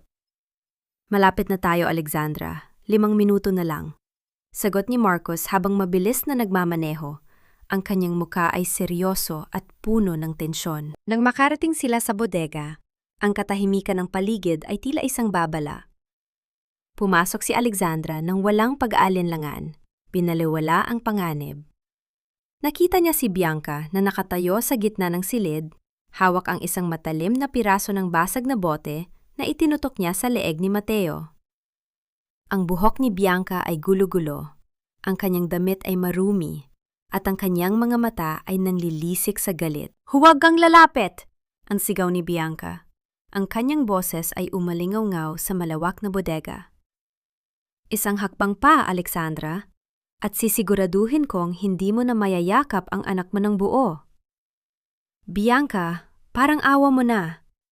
Kunin mo na ang lahat ng pera, ibabalik ko sa iyo ang kumpanya, huwag mo lang saktan ang anak ko." Ang pagsusumamo ni Alexandra. Ang kanyang mga tuhod ay nanghihina. Ang kanyang puso ay tila pinipigas sa sakit, habang naririnig ang mahihina at pigil na hitbi ni Mateo. "Pera? Mayan mo lang sasabihin yan?" Ang mapait na tawa ni Bianca. "Huli na ang lahat. Ginawa mo kaming basura ni Rafael. Pinanood mo kaming gumapang sa hirap habang ikaw ay nagpapakasasa sa yaman ng mga madrigal. Ang gusto ko ngayon ay makita kang mamatay sa sakit, gaya ng naramdaman ko noong itinapon niyo ako. Biglang bumukas ang pinto sa likuran at pumasok si Rafael. Ang kanyang muka ay bakas ang pagod at pagsisisi. Bianca, itigil mo na ito. Hindi si Mateo ang kalaban mo. Ako ang may kasalanan ng lahat. Saktan mo ako, huwag ang bata. Rafael, bakit ka nandito? Para protektahan siya? Ang lalong pagwawala ni Bianca. Ang kanyang kamay ay nanginginig at ang dulo ng basag na bote ay bahagyang dumiit sa balat ni Mateo. Magsama-sama kayo sa impyerno! Sa isang mabilis na pagkakataon, nang lumingon si Bianca kay Rafael, sumugod si Alexandra. Ang lakas ng isang ina ay bumalong sa kanyang mga bisig. Itinulak niya si Bianca palayo kay Mateo, at sa gitna ng kanilang pagbubuno, narinig ang isang marahas na tunog ng pagbagsak ng mga bakal na nakatambak sa gilid. Isang matinding putok ang umalingaw-ngaw sa buong bodega. Ang tunog ng isang baril na sadyang itinago ni Bianca sa kanyang bag. Ang ingay ay tila bumasag sa pandinig ng lahat. Ang usok ay dahan-dahang kumalat sa hangin at ang lahat ay tila tumigil sa paghinga. Nakita ni Alexandra si Mateo na ligtas na sa bisig ni Marcos. Ngunit nang lumingon siya, nakita niya si Rafael na nakahawak sa kanyang balikat. Ang kanyang mukha ay namimilipit sa sakit, habang may pulang likido na unti-unting bumabasa sa kanyang puting polo. Sa kabilang panig, si Bianca ay nakatayo pa rin. Tila tulala sa ginawa niya, ang kanyang mga kamay ay nanginginig habang hawak ang baril. Ano ang nagawa ko? Ang pabulong na sabi ni Bianca bago siya tuluyang bumagsak sa kanyang mga tuhod na wala ng ulirat sa tindi ng emosyon at pagod. Mabilis na nakuha ni Alexandra si Mateo at niyakap ito ng napakahigpit. Ang bawat hikbi ng bata sa kanyang leeg ay tila naghuhugas sa lahat ng pot na nararamdaman niya. Tumingin siya kay Rafael, na ngayon ay nakasandal sa pader, ang mga mata ay nakapikit at ang hininga ay mababaw. Ligtas na ang kanyang anak. Ang panganib ay lumipas na, ngunit ang tunog ng putok na iyon ay tila mananatiling nakaukit sa kanyang alaala. Isang paalala na sa gitna ng paghihigante, palaging may mga inosenteng buhay na nadadamay. Sapat na ba ang sakripisyong ito ni Rafael para mabura ang kanyang mga nakaraang kasalanan? At paano haharapin ni Alexandra ang bukas mayong ang kanyang dating asawa ay dumanak ang dugo para sa anak na minsan niyang tinalikuran? Ang katarungan ay hindi laging dumarating sa parang inaasahan natin. Ngunit dumarating ito sa tamang oras. Matalas, malamig, at walang pinipiling puso. Ang tunog ng malamig na bakal na kumakalansing sa paligid ng mga payat na pulso ni Bianca ang naging huling musika ng kanyang dating marangyang buhay. Wala na ang kislap na mga diamante sa kanyang leeg. Ang tanging suot niya ngayon ay ang maduming damit na puno ng alikabok mula sa bodega at ang mga bakas ng luha na humalo sa kanyang makapal na makeup. Ang kanyang mga mata ay tulala. Palipat-lipat sa mga pulis na humihila sa kanya patungo sa naghihintay na sasakyan. Habang ang kanyang bibig ay patuloy na bumubulong ng mga salitang wala ng saysay. Hindi niyo ako pwedeng ikulong? Ako ang reyna ni Rafael. Pabalikan niya ako. Ang pabulong na hikbi ni Bianca na tila tuluyan ng nilamon ng kanyang sariling mga ilusyon. Mula sa di kalayuan, nakatayo si Alexandra sa tabi ng ambulansya, kung saan nilalapatan ng unang luna si Rafael. Tiningnan niya si Bianca sa huling pagkakataon. Walang galit sa mga mata ni Alexandra, tanging isang malalim na pagod at habag para sa isang babaeng nabulad ng kasakiman hanggang sa mawala ang kanyang katinuan. Sa oras na iyon, alam ni Alexandra na ang pinakamabigat na parusa para kay Bianca ay hindi ang rehas na bakal, kundi ang mabuhay sa isang mundong wala siyang kahit na ano. Isang mundong ang tanging kasama niya ay ang multo ng kanyang mga kasalanan. Sa loob ng ospital, ang amoy ng gamot at ang puting dingding ay muling naging saksi sa isang huling paghaharap. Nakahiga si Rafael sa kama. Ang kanyang balikat ay nababalot ng makapal na benda. Ang kanyang muka ay maputla, ngunit ang kanyang mga mata ay gising, nakatingin sa kisame na tila binabasa ang bawat pagkakamali ng kanyang buhay. Sa tabi niya ay ang 2 pulis na nagbabantay. Dahil sa kabila ng kanyang kabayanihan sa bodega, kailangan pa rin niyang harapin ang mga kasong abandonment of minor, fraud, at falsification of documents na isinampa ni Althea. Bumukas ang pinto at pumasok si Alexandra. Ang kanyang bawat hakbang ay tahimik, ngunit ang kanyang presensya ay tila nagbigay ng bigat sa loob ng silid. Althea, ang mahinang tawag ni Rafael. Ang boses niya ay halos isang bulong na lang. Salamat. Salamat at hinayaan mo akong makita si Mateo na ligtas bago ako dalhin sa kulungan. Hindi lumapit si Alexandra. Nanatili siyang nakatayo sa paano ng kama. Ang kanyang mga kamay ay nakatikom sa gilid. Ginawa mo ang dapat mong gawin bilang ama, Rafael. Ang bala na yun na marahil ang kabayaran para sa bawat luhang pumatak kay Mateo noong gabing iniwan mo kami. Pero hindi nito mabubura ang batas. Alam ko, ang sagot ni Rafael, habang ang isang luha ay dahan-dahang gumulong sa kanyang pisingi. Tatanggapin ko ang lahat. Ang bawat taon sa loob ng selda ay ituturing kong paraan para linisin ang pangalan ko sa isip mo. Hindi ko hinihinging mahalin mo ako ulit. Ang gusto ko lang ay malaman mo na sa huling sandali, mas pinili ko ang anak ko kaysa sa sarili ko. Isang golden moment ang namayani sa silid nang ilabas ni Alexandra ang isang maliit na bagay mula sa kanyang bulsa.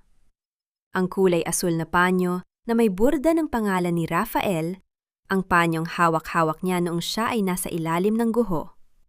Inilapag niya ito sa maliit na lamesa sa tabi ng kama ni Rafael. Ito na ang huling bagay na nag-uugnay sa atin, Rafael. Ang sabi ni Alexandra, ang kanyang boses ay kalmado at payapa. Ibinabalik ko na ito sa iyo. Kasama ng panyong ito, ibinabaon ko na rin ang lahat ng galit ko. Hindi dahil pinapatawad na kita ng ganap, kundi dahil gusto ko nang maging malaya. Gusto ko nang simulan ang buhay ko na hindi ikaw ang dahilan ng bawat hininga ko. Nang lumabas si Alexandra sa ospital, ang sikat ng araw ay tumama sa kanyang muka. Sa di kalayuan, nakita niya si Marcos na karga si Mateo, na ngayon ay masaya ng kumakain ng ice cream. Ang bawat tawa ng bata ay tila isang himig na nagpapahiwatig na ang bagyo ay tapos na. Ang Salvatierra construction ay wala na. Si Bianca ay nahaharap sa habambuhay na pagkakakulong at mental instability. Si Rafael ay magsisimula ng kanyang sentensya matapos siyang gumaling. Ang karma ay hindi naging maraha sa paraang madugo, kundi naging patas sa paraang masakit, ngunit nararapat. Sumakay si Alexandra sa sasakyan at tiningnan ang kanyang sarili sa salamin. Wala na ang Alexandra na puno ng put. Ang nakikita niya ay si Althea, isang babaeng muling nabuo mula sa mga guho, isang babaeng natutong magpatawad sa sarili upang mahanap ang tunay na kapayapaan. Mabayaran niya ba ng pagsisisi ang isang buhay na sinira ng pagtataksil? At sa huli, sapat na ba ang katarungan upang tuluyang maitaboy ang mga multo ng nakaraan? Ang sugat na dulot ng kahapon ay hindi gumagaling sa pamamagitan ng pagtakbo, kundi sa pagbabalik sa pinagmula ng sakit ng may baong kapatawaran para sa sarili. Ang kaisipang ito ang lag-udyo kay Althea na muling tumayo sa harap ng bakanteng lote kung saan dati ay nakatayo ang kanilang tahanan. Wala na ang mga naglalakihang tipak ng semento. Wala na ang amoy ng alikabok at kamatayan. Ang lugar ay natatamnan na ngayon ng mga luntiang damo at maliliit na bulaklak ng sitsirika na tila ba nakikipaglaro sa ihip ng hangin. Ang hapon ay tahimik. Ang langit ay nababalutan ng kulay kahel at rosas, na nagbibigay ng isang payapang liwanag sa paligid. Dahan-dahang lumakad si Althea patungo sa gitna ng lote. Hindi na siya nanginginig. Ang bawat hakbang niya ay matatag, ang kanyang noo ay nakataas, at ang kanyang mga mata ay hindi na naghahanap ng anino ni Rafael. Sa halip, ibinaba niya ang isang pumpon ng puting liryo sa lugar kung saan siya huling nakabaon sa dilim. Dito ko iniwan ang aking kahinaan, ang pabulong na sabi ni Alfia, habang hinahayaan ang hangin na tangayin ang kanyang mga huling buntong hininga ng pait. Salamat sa dilim, dahil doon ko natuklasan ang sarili kong liwanag. Isang mainit na kamay ang dahan-dahang pumatong sa kanyang balikat. Hindi na niya kailangang lumingon para malaman kung sino ito. Ang amoy ng pine at ang pamilyar na init ng balat nito ay sapat na upang pakalmahin ang anumang natitirang kaba sa kanyang dibdib.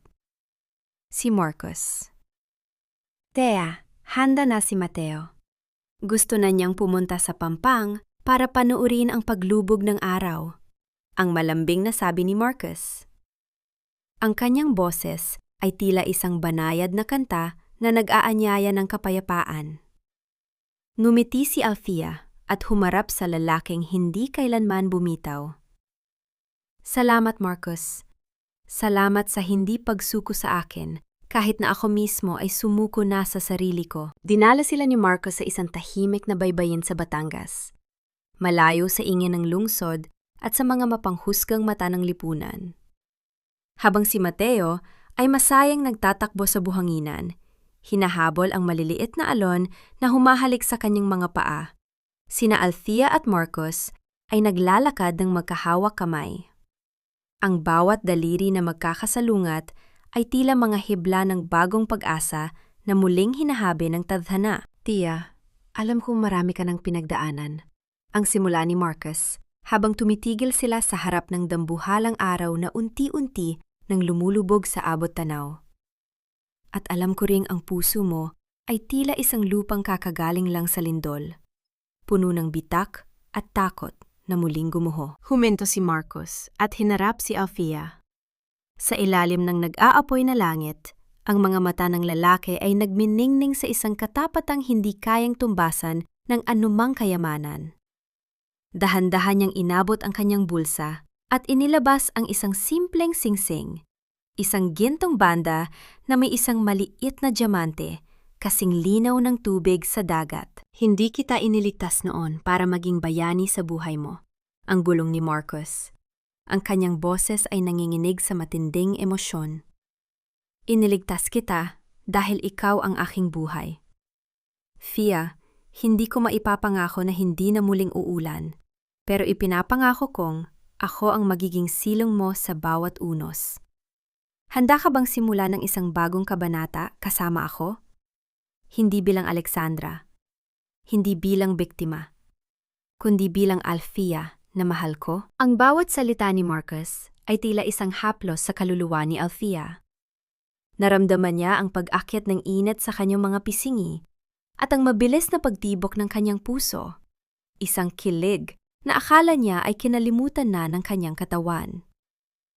Tumingin siya kay Mateo na ngayon ay kumakaway sa kanila mula sa malayo at pagkatapos ay muling tumingin kay Marcos. Marcos, ang simula ni Alfia.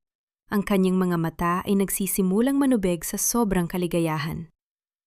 Ang pag-ibig mo ang naging kamay na humanggo sa akin sa guho. At ngayon, ang pag-ibig mo rin ang magiging tulay ko patungo sa bukas. Dahan-dahang isinuot ni Marcos ang singsing sa daliri ni Althea. Ang bawat pagkiskis ng metal sa kanyang balat ay tila isang sumpa ng katapatan. Sa gitna ng katahimikan ng baybayin, tanging ang tunog ng mga alon at ang mahinang pagaspas ng hangin ang naging saksi sa kanilang pangako. Walang marahas na yakap, walang mabilis na halik. Tanging ang pagdampi ng kanilang mga no sa isa't isa, isang pagkakaisa ng dalawang kaluluwang, dumaan sa apoy at lumabas na mas matatag. Mahal kita, Alfia. Ang huling gulaw ni Marcos bago sila tuluyang lamunin ng ganda ng dapit hapon. Ngunit sa kabila ng tamis ng sandaling iyon, isang huling anino ang tila nagbabantay sa kanila mula sa malayo. Isang paalala na ang bawat bagong simula ay nangangailangan ng ganap na pagpapakawala sa nakaraan. Handa na nga ba ang mundo na hayaan silang maging masaya? O may isa pang huling pagsubok na naghihintay sa kanilang muling pagbangon? Ang mga sugat ay hilom na, ngunit ang mga peklat ay mananatili. Hindi bilang paalala ng sakit, kundi bilang marka ng kanilang tagumpay laban sa tadhana. Hindi lahat ng pagtatapos ay kailangang balutin ng lungkot. Minsan, ang pinakamagandang wakas ay ang simula ng isang buhay na hindi mo inakalang posible noong nasa gitna ka pa ng dilim. Ang sikat ng araw sa umagang ito ay tila may dalang kakaibang basbas. Ang malawak na hardin ng mga madrigal ay punong-puno ng mga puting rosas at orchids na tila ba nakikipagkumpetensya sa bango ng paligid. Ang tunog ng marahang kaskas ng biolin ay humahalo sa banayad na bulong ng hangin na nagbibigay ng isang mahikang atmosfera sa lahat ng mga naroon. Ito ang araw na matagal nang ipinagkait ng tadhana, ang araw ng pag-iisang dibdib nina Althea at Marcus. Sa loob ng silid, nakatayo si Althea sa harap ng salamin. Suot niya ang isang traje de boda na gawa sa pinakapinong lace na tila ba binalot siya ng ulap. Wala nang Alexandra na may matigas na puso at malamig na titig. Ang babaeng nasa harap ng salamin na yon ay si Althea. Mas matatag, mas matalino, at ang kanyang mga mata ay muling nagniningning sa tunay na kaligayahan. Dahan-dahang pumasok si Don Roberto sa silid. Ang matanda ay nakasuot ng kanyang pinakamagandang barong Tagalog at ang kanyang mga mata ay bahagyang namumula sa sobrang kagalakan. Anak, sa lahat ng laban na hinarap mo, ito ang pinakapaborito kong tagumpay. Ang makita kang muling nakangiti ng totoo. Salamat, Papa. Salamat sa pagtitiwala sa akin noong wala na akong tiwala sa sarili ko. Ang sagot ni Althea, sabay haplos sa kamay ng kanyang ama. Sa labas, sa gitna ng altar na nababalutan ng mga bulaklak, naghihintay si Marcus. Ang bawat tibok ng kanyang puso ay tila isang panalangin na natupad. Nang magsimulang tumugtog ang bridal march, ang lahat ng panauhin ay tumayo. Dahan-dahang lumakad si Althea sa gitna ng pasilyo kasama ang kanyang ama. Sa dulo, nakita niya si Mateo na ngayon ay gwapong-gwapo sa kanyang maliit na tuxedo, hawak ang mga singsing at may malapad na ngiti sa kanyang mga labi. Nang maibigay ni Don Roberto ang kamay ni Althea kay Marcus, ang pakiramdam ay tila isang paglipat ng isang mahalagang hiyas patungo sa isang ligtas na kanlungan. Ang seremonya ay simple, ngunit puno ng kahulugan. Walang mga salitang nanggaling sa galit, tanging mga pangako ng katapatan at pag-ibig na dumaan sa apoy ng pagsubok. Marcus, you saved me in ways more than one. Ang panata ni Althea, ang boses niya ay nanginginig sa saya. You didn't just pull me out of the ruins. You stayed with me while I was rebuilding my soul. Today, I don't just give you my hand, I give you my whole life, free from the ghosts of the past. Numiti si Marcus, ang kanyang mga mata ay nakatitig ng malalim kay Althea. I promise to be your shelter, Althea. And today, in front of God and our family, I promise to spend the rest of my days making sure that the only tears you will ever shed are tears of joy. I love you. And I will love Mateo as my own, forever. Pagkatapos ng kasal, ang pagdiriwang ay nagpatuloy ng may masayang tawanan at masasarap na pagkain. Ngunit sa kabila ng kasiguruhan ng kanilang bagong buhay, hindi nakalimutan ni Althea ang mga aral ng nakaraan. Ang Madrigal Alexandra Group ay opisyal nang naglunsad ng isang foundation na tutulong sa mga biktima ng sakuna at mga kababaihang nakaranas ng pang-aabuso. Isang paraan upang ibalik ang biyayang natanggap niya. 1 taon ang mabilis na lumipas. Sa isang pahayagan, nabalitaan ang huling hatol kay Rafael Salvatierra, 10 taong pagkakakulong ng walang piyansa. Si Bianca naman ay nananatili sa isang pasilidad para sa mga may sakit sa isip, patuloy na binubulag ng kanyang sariling mga ilusyon ng karangyaan. Binasa ni Althea ang balita nang walang anumang pait. Itiniklop niya ang diaryo at hinayaan ang hangin na tangayin ang mga alaala ng mga taong iyon. Tapos na ang kanilang kwento sa kanyang buhay, ang huling eksena ay naganap sa muling itinayong garden sa kanilang bagong tahanan. Nakaupo si Althea sa isang bench, habang si Marcus ay abala sa pagtuturo kay Mateo kung paano magtanim ng isang maliit na punla ng mangga. Ang bata ay punong-puno ng dumi sa kamay, ngunit ang kanyang tawa ay kasing linaw ng kristal. "Look, Mama! It's growing!" Ang masayang sigaw ni Mateo. Lumapit si Althea at niyakap ang kanyang mag-ama. Tumingala siya sa langit, kung saan ang mga bituin ay nagsisimula ng magpakita. Sa gitna ng katahimikan ng gabi, naramdaman niya ang isang ganap na kapayapaan. Ang mga guho ng kahapon ay naging matibay na pundasyon ng kanyang kasalukuyan. Mula sa abonong pagtataksil, sumibol ang isang pag-ibig na mas matibay kaysa sa anumang lindol. At sa bawat bagong umaga na darating, alam ni Althea na hindi na siya muling matatakot sa dilim dahil mayroon na siyang liwanag na hinding-hindi na muling maglalaho. Ang bagong bukas ay narito na, at ito ay higit pa sa sapat. Ang panahon ay tila isang malumanay na agos ng ilog, na unti-unting tinatangay ang mga matatalim na bato ng kahapon hanggang sa ang mga ito ay maging makinis at hindi na nakakasugat. 5 taon na ang lumipas mula nang ang huling piraso ng semento ng nakaraan ay mailibing sa limot. Sa loob ng isang maliit na hardin sa kanilang tahanan sa paanan ng bundok, nakaupo si Althea habang pinagmamasdan ang dapit hapon. Ang kulay ng langit ay tila isang obra maestra ng pag-asa, puno ng lila, ginto, at rosas.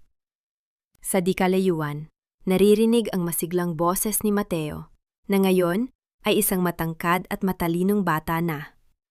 Kasama niya si Marcus, na matyagang nagtuturo sa kanya kung paano basahin ang mga bituin sa langit. Ang tanawing iyon ang naging pinakamahalagang gamot sa bawat sugat na iniwan ng lindol sa puso ni Althea. Isang liham ang dumating sa kanya kaninang umaga mula sa bilangguan. Hindi na ito binuksan ni Althea. Hindi dahil sa galit, kundi dahil alam na niya ang nilalaman nito. Pagsisisi, paghingi ng tawad, at mga pangakong huli na para sa isang buhay na nagpatuloy na. Sa pagkakataong ito, nahanap na ni Althea ang sagot sa unang mahalagang katanungan. Pinatawad na ba niya? Ang kapatawaran para kay Althea ay hindi nangangahulugang ibabalik niya ang lahat sa dati. Ang tunay na pagpapatawad ay ang pagpapakawala sa kadena ng pot na naguugnay sa kanya kay Rafael. Pinatawad na niya ang kanyang sarili sa pananatili sa isang maling pag-ibig, at pinatawad na niya ang nakaraan dahil doon niya natutunan ang tunay na kahulugan ng halaga ng isang babae. Malaya na siya. Ang kanyang puso ay hindi na bilanggo ng mga alaala sa ilalim ng guho. Nahanap na rin niya ang tunay na kapayapaan. Ang kapayapaang ito ay hindi matatagpuan sa yaman ng mga madrigal o sa bagsak na imperyo ng mga Salvatierra. Ang kapayapaan ay ang bawat mahimbing na tulog sa gabi, ang bawat tawa ni Mateo na walang halong takot, at ang bawat yakap ni Marcus na nagsasabing ligtas siya. Ang kanyang buhay ay hindi na isang kompetisyon para sa katarungan, kundi isang pagdiriwang ng kanyang muling pagsilang. Ang pinakamahalagang aral na natutunan ni Althea sa kanyang mahabang paglalakbay ay ang katotohanang ang bawat tao ay may kakayahang bumangon mula sa sarili nilang pagkawasak. Ang bawat guho sa ating buhay ay hindi dulo ng kwento, kundi materyales na maaari nating gamitin upang magtayo ng isang mas matibay at mas magandang pundasyon. Ang pag-ibig ay hindi dapat maging isang sakripisyo na nagnanahaw ng iyong dangal. Ang tunay na pag-ibig ay ang siyang magpapalakas sa iyo upang harapin ang kahit anong yanig ng mundo. Tumingin si Althea sa kanyang singsing na nagniningning sa ilalim ng liwanag ng buwan. Ang peklat sa kanyang binti ay naroon pa rin, isang permanenteng marka ng kanyang pinagdaanan. Ngunit hindi na niya ito tinitingnan ng may pait. Para sa kanya, ang peklat na iyon ay isang medalya. Isang patunay na siya ay lumaban, siya ay nakaligtas, at siya ay muling nagmahal. Lumapit si Marcos sa kanya at iniabot ang isang mainit na tasa ng tsaa. Naupo ito sa kanyang tabi at tahimik silang tumingin sa lawak ng kalawakan. Walang kailangang sabihin dahil ang katahimikan sa pagitan nila ay puno ng pag-unawa at kasiguruhan. Masaya ako, Marcos. Ang mahinang bulong ni Althea habang isinasandal ang kanyang ulo sa balikat ng asawa. Karapat-dapat kang maging masaya, Althea. Noon, ngayon, at sa lahat ng bukas na darating. Ang sagot ni Marcos, sabay halik sa kanyang noo. Ang bawat hininga ng gabi ay tila isang bulong ng pasasalamat. Ang bagyo ay lumipas na, ang mga sugat ay hilom na, at ang bukas ay kasing liwanag ng mga bituin sa itaas. Ang kwento ni Althea ay hindi lamang kwento ng paghihigante, kundi isang dakilang awit ng pag-asa na mananatiling nakaukit sa puso ng bawat taong nakinig. Dito nagtatapos ang paglalakbay ng isang babaeng tumangging manatiling biktima at piniling maging reyna ng kanyang sariling kapalaran.